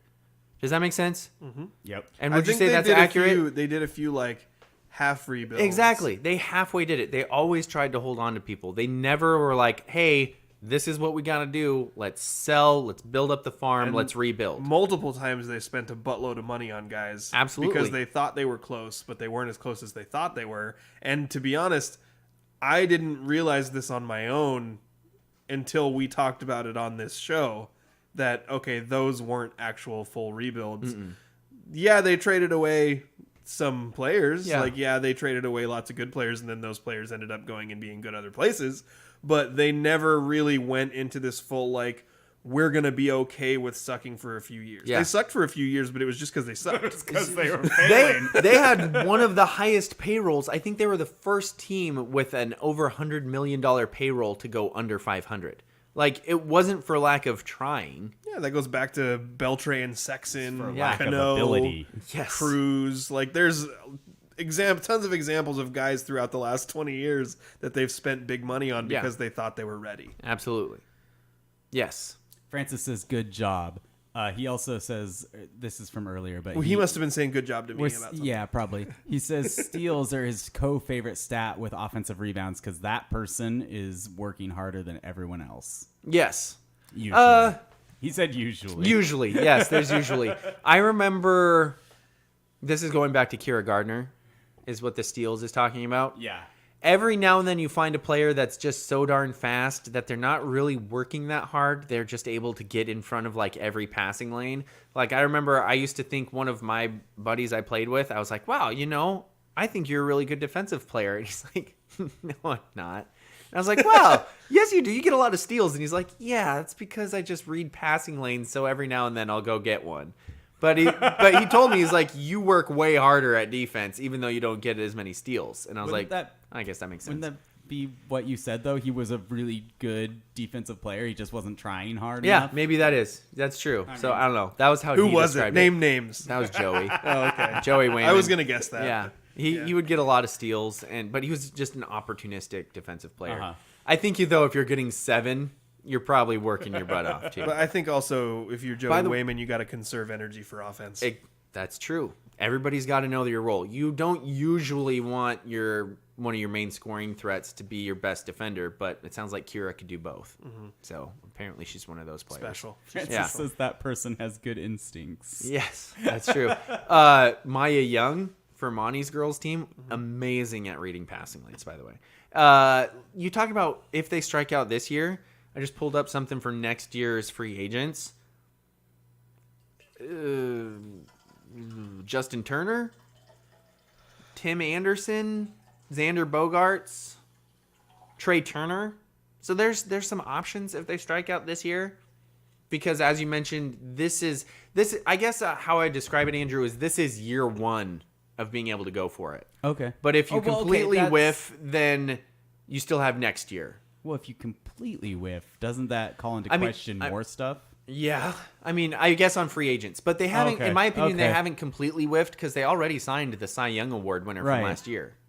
So, yeah. Our pitching staff looks pretty good if everybody continues to progress. If Chris Flexen isn't a flash in the pan. If Logan Gilbert's actually that young dude who's going to improve. If Marco Gonzalez returns to his crafty, middle-of-the-rotation, solid type of guy. And if Robbie Ray turns out to be a Cy Young level type of pitcher, that's 4 really darn good pitchers, and then you have all of these young kids coming up who you can kind of cycle through and figure out, okay, which one's going to stick. Mm-hmm. It's the bullpen that has the most questions, right? Like, because bullpens, they were really good last year, and bullpens don't tend to be consistently good. Yeah, so they have questions, but not because of lack of who they got. Right. It's because you never know what a bullpen's going to do. But they've set themselves up where they continued to add to the bullpen so that if people don't perform, You got guys like Ken Giles, who didn't even play last year, but historically is a really good bullpen guy. They got guys like Munoz, who barely pitched last year, but he throws like 102. And so they weren't counting on him last year, but maybe he can be a guy. I mean, they still got Kastilko. The Russian. Yeah, the Russian who's not Ooh, Russian. I don't know who if we don't want really to. like. Maybe we don't want to do that to him anymore. Should we not call him Russian anymore? Daniel's like, why? Why wouldn't we? Oh, Yeah. oh. I'm still gonna do it. Yeah, we'll see. But they got some more pieces. They weren't content with how good the bullpen was. They also built for the future with their bullpen. So I think they have some contingency plans. If, let's say, Nick Margavicius doesn't perform as well, or Anthony Mashevitz doesn't perform very well. Now I'm you're just specifically making up names. I'm specifically naming names that you guys won't know about, but performed pretty well. So I think they're in a pretty good spot. I still think their offense is a little bit away, though. Did I talk way too much about the Mariners? Have we lost our entire audience? No, that's good information. I have one more question. Okay. It has been posed to me on multiple occasions Okay. by one person that we both know All right. that they strongly believe that Julio Rodriguez will never play for the Mariners, but instead will be, since the outfield is so full, will be a trade piece that they use to bring in a big-time player, either to be like a big-time pitcher, big-time top-of-the-rotation pitcher, or a big bopper in the lineup in a position they actually need someone. I would find that to be very disappointing. I would be very disappointed, and listening to the rhetoric of what they say, but as we saw Jerry with Russell DePoto's Wilson, a liar. yeah, I've said that before too. I call lots of people liars. I should probably think about that. I called a little Russell more. phony, Yeah. so I don't. I'm not. My hands. Aren't I would clean be here. surprised. I would be less surprised if Jared Kelenic was traded than if Julio Rodriguez was. I'd be less surprised if Kyle Lewis was traded. You could tell me that you could trade anybody in the Mariners organization not named Julio Rodriguez, and I would be less surprised than if you said Julio Rodriguez was. Okay. And that the only thing that you would argue against that is he's got the highest, like he's the most valuable of them. So you could get the most back. But man, he seems to be the type of person that you want to be the face of a franchise, as well as he seems like he's going to be that good. Like Jared Kelenic, he's kind of your Bryce Harper type guy, where people are like, yeah, he's the face of the franchise. And then like 5 years later, they're like, he's really good, but it'd be really nice if we had someone who smiled more often. Smell you later. Right? So I don't know. That's how I feel about that. Okay. Anything else? No, I don't. You want to know think so. about my midnight scrawlings? I do kind of. Yeah. Is there a way you can condense it down to? Because there's a lot. How about the which lineup? part? The lineup. So I kind of went through what I think. I mean, this is the lineup as it stands. I see it as, and you could switch around. You might put Crawford farther down in the lineup and move France up and do some different things like that. But right now, without the free agent signing that they're hoping for, I see it as Crawford leading off playing short, Frazier hitting second playing second, Haniger hitting third playing right, Ty France playing first, hitting fourth, Kyle Lewis playing left, hitting fifth, Jared Kelenic playing center. I don't think he's the best center fielder, but he's hitting sixth. Tom Murphy at the DH, Cal Raleigh catching, and Abraham Toro playing third and hitting last. So France in the cleanup spot over Lewis. I think to start the season, I think they're going to try and soft land Kyle Lewis coming off of yet another injury, and I think they're going to try and slow play him coming in, which could also lead to him playing DH and them going with Jake Fraley in the outfield. That'd be an option. I'm still curious to see what happens with Taylor Trammell, because he's kind of one of those high prospects who's been up and down and had some struggles, and then the obvious question, how long does it take for Julio to come up?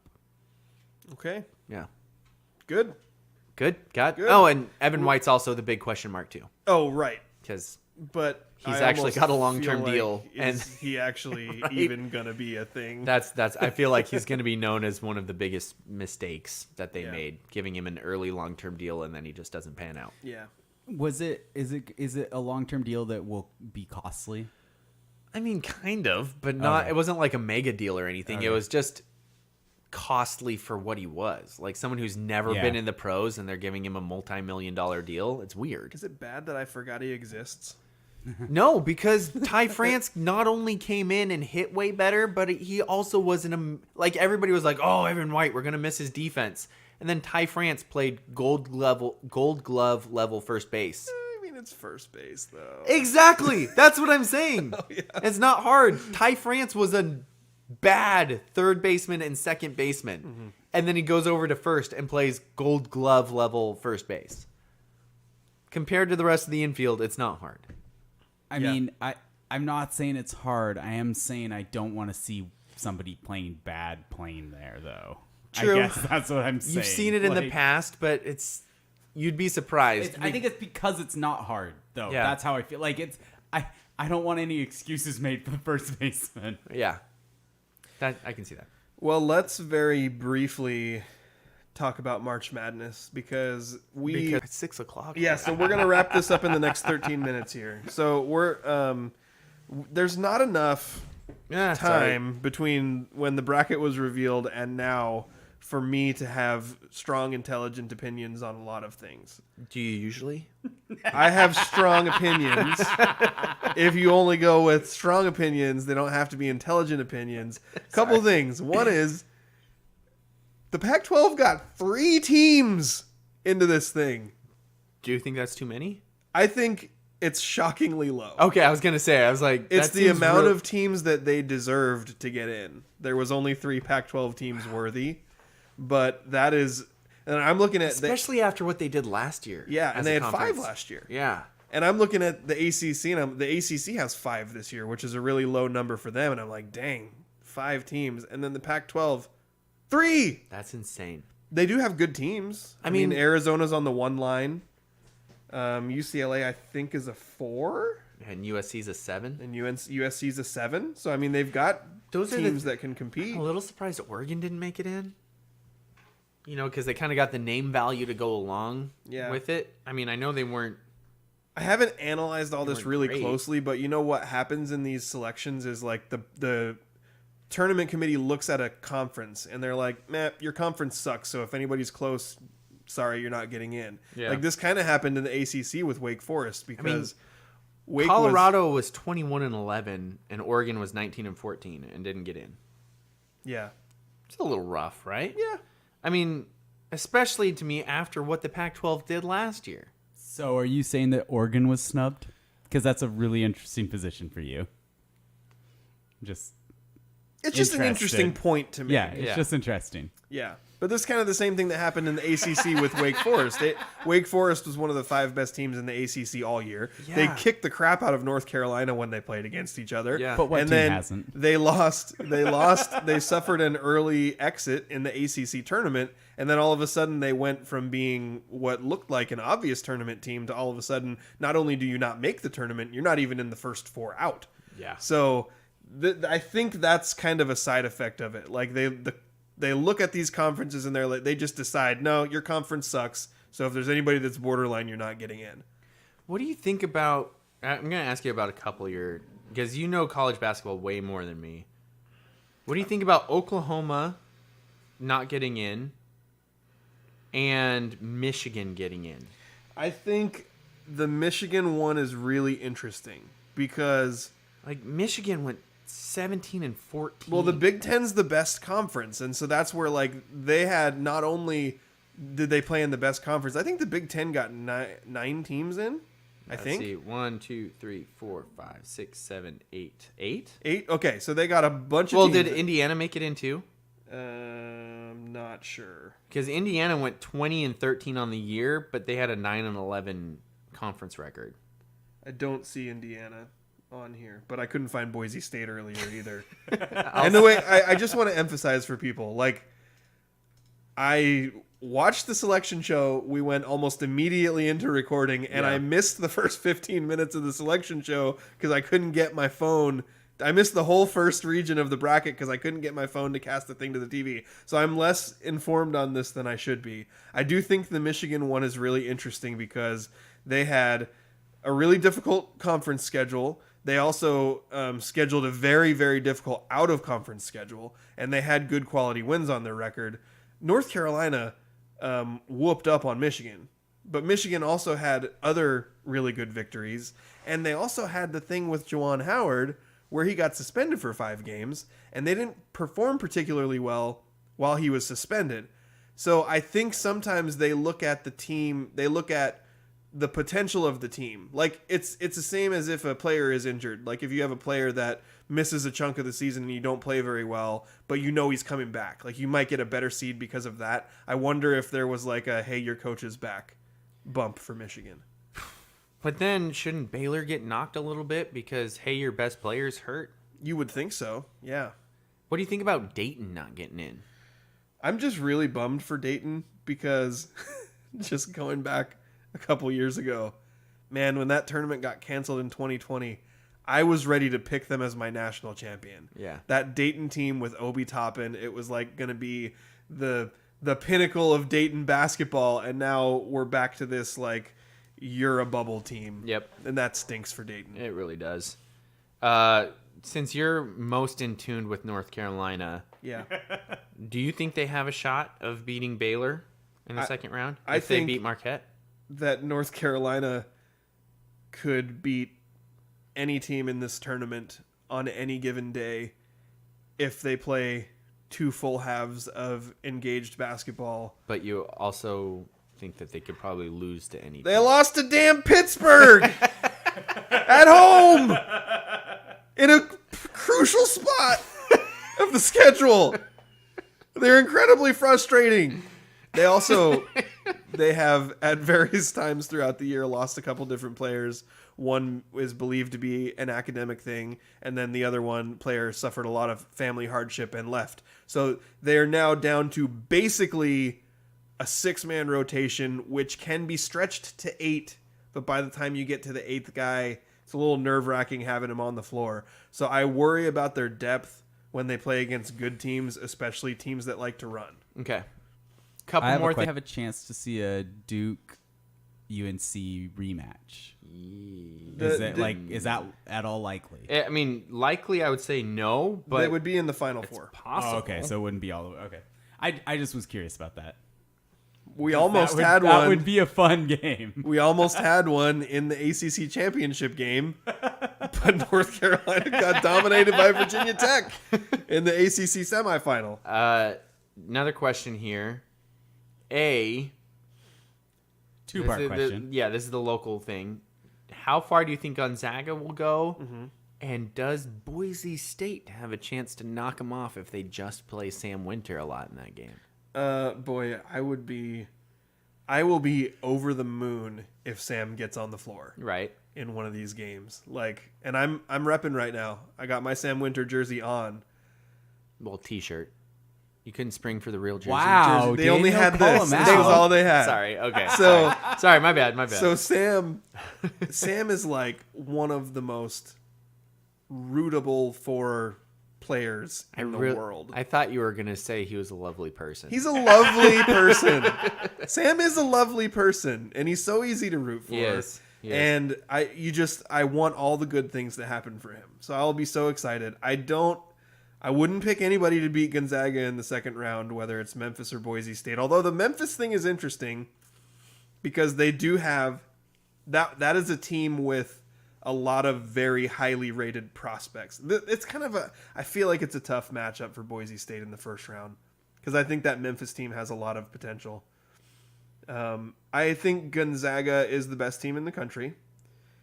And I think like what Andrew's rooting for is absolute chaos. And I think this year is set up perfect for absolute chaos. Because all the best teams in the country won or lost at least a few games. Mm-hmm. There's no clear you're the best 2, or you're the best 3. And like top to bottom, there is a tremendous amount of possibility for a ton of upsets in this tournament. And now that I've said that out loud, it's going to be the chalkiest NCAA tournament in recent memory. I think Gonzaga has the potential to go all the way to the national championship game and lose. No. That wasn't very nice. All right.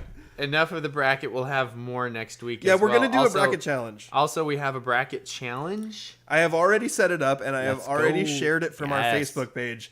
We haven't decided what the prize is because I didn't remember it until literally today. Last year, we gave away a $100 prize pack. The winner, Brandt, was the winner of our tournament bracket challenge last year, and he chose the Huskies, so he got $100 worth of Husky gear that we chose and sent to him. Oh, that was gross. So we'll do some kind of a prize yet to be determined, but we'll come up with something good.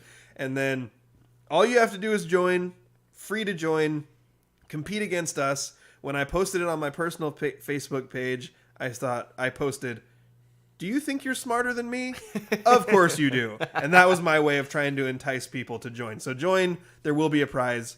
And it'll be a lot of fun just seeing how you all can stack up against the great basketball mind of Andrew Gross. And we also will have Yes. to come up with a punishment of who will have to, Yeah. between the two of us who lose. Yeah. Yeah. Are we going to do TikTok dances to 1,000 likes? I'm pretty sure. Yeah. I think we've pretty To much settled on it. And Andrew's so happy about this because it's a punishment he doesn't have to be a part of. Yeah. Because he's abstaining from being a part of a basketball related competition. Yeah. Which I think We'll is say that. I think it's a little weak, but that's fine. Andrew will not have to be a part of the TikTok dances to 100 likes competition. That'll just be between me and Be interesting. so wants to see me dance. we got Nobody just wants to see any of us dance, Andrew. That is an irrelevant statement. a couple of little speak for yourself. A couple of little things that we're gonna do in the mailbag in about 2 minutes. But real quick, stick with us. Commercial break. At Olepen Real Estate, we have solidified our foundation on 4 core values. First, we continuously focus on growing our knowledge in the market and in our practices to bring the highest level of competency to our clients. Second, integrity, compassion, and kindness in every aspect of our business. Third, we put the human element above business through humor, enthusiasm, and patience. And last but not least, we proactively respond to the needs of our clients. Our mission is to create a personal real estate experience, one person and one home at a time. With Olepen, it's personal. Thank you again to our sponsors, Olepen Real Estate and the Law Office of Jeffrey A. Damashevitz. Like and subscribe and like. All the places. Subscribe. And like. review. And Rate, review. only if it's good. Rate, review, but don't give us 4 stars or low. 5 stars only, please. Yes. I mean, come on. I mean, if you want to say something bad to us, say it to us, but just don't say it in the review. Yeah. Tweet mean things at me all you want. Email us, thescrimmage@gmail.com. Yep. On Twitter, we are at the Scrimmage. Yep. Give us Fine. 5 stars and say mean things about Justin. On Facebook. Yes. That's fine. I feel like Francis. As long as is you gonna give us do that. 5 stars, I don't care. Yeah. And on Facebook, you can find us at The Scrimmage. And then on Instagram, we are at The Scrimmage GH. Yeah, we had to throw that GH on there. Yeah, because The Scrimmage was taken by some fools. Fools. Now it's time. Sorry. The mailbag. Yes, the Send us your mailbag. stuff. Send us your stuff in a mailbag. First question from Francis. Shocker. Who is the M's DH going to be? I don't know. You know he measures a team's relevance by how good their DH is. DH in both leagues now, too. Yes, both leagues going with the DH. So will the baseball writers finally hop onto that bandwagon? We shall see. Mariners DH will depend on if they can land a big bat, I would say, and 1, maybe 2.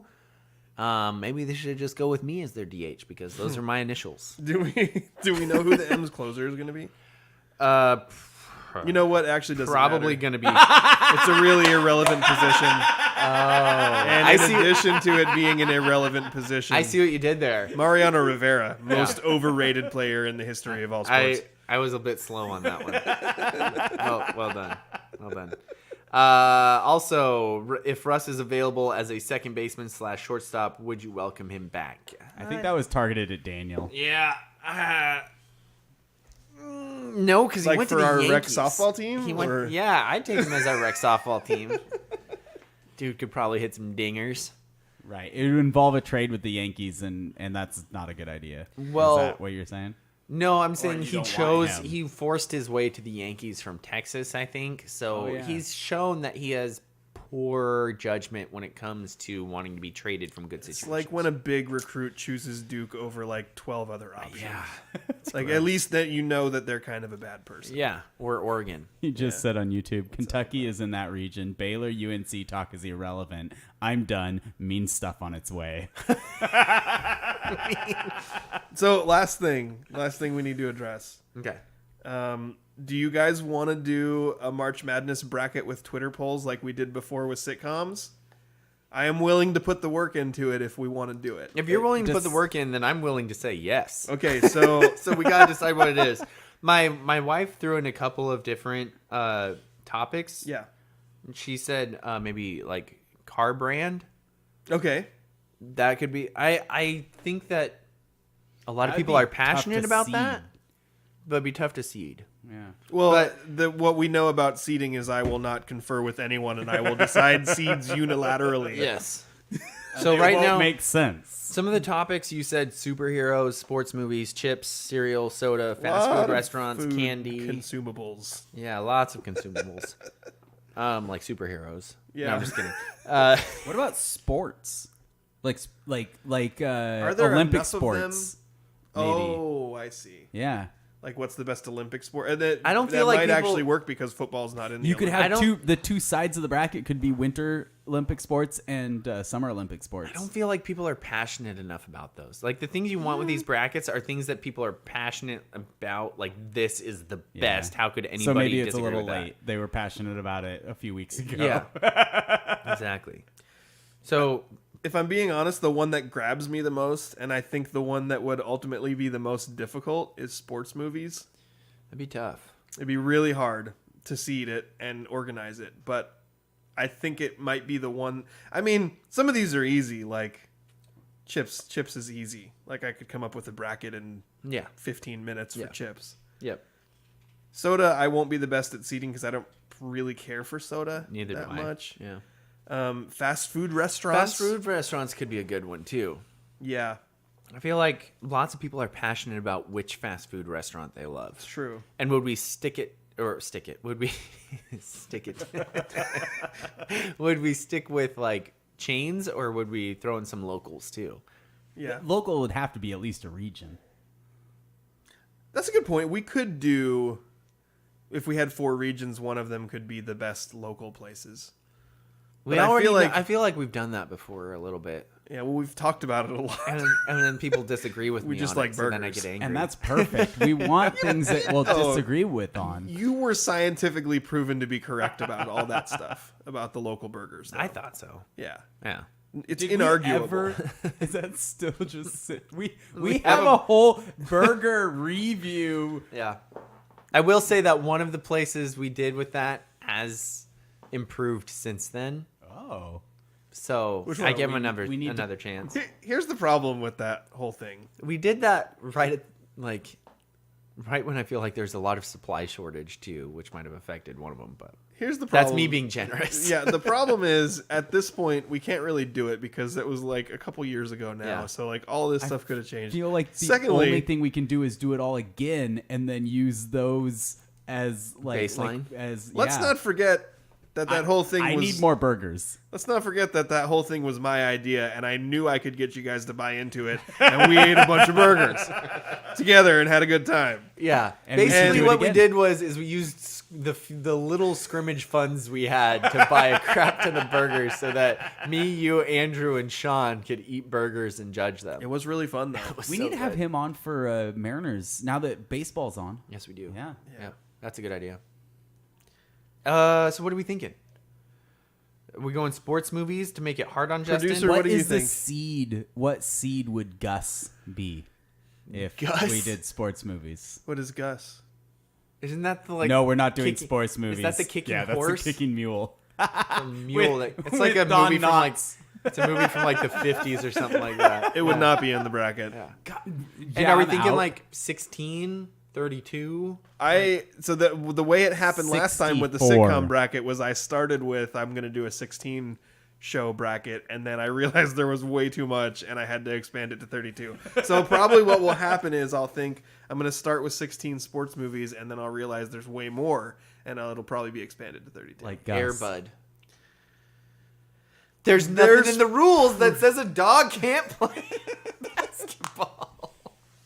Are we, producer? What do you think we should do? Fast food restaurants or sports movies? I say sports movies are good. Okay. Let's do it. All right. Sports movies.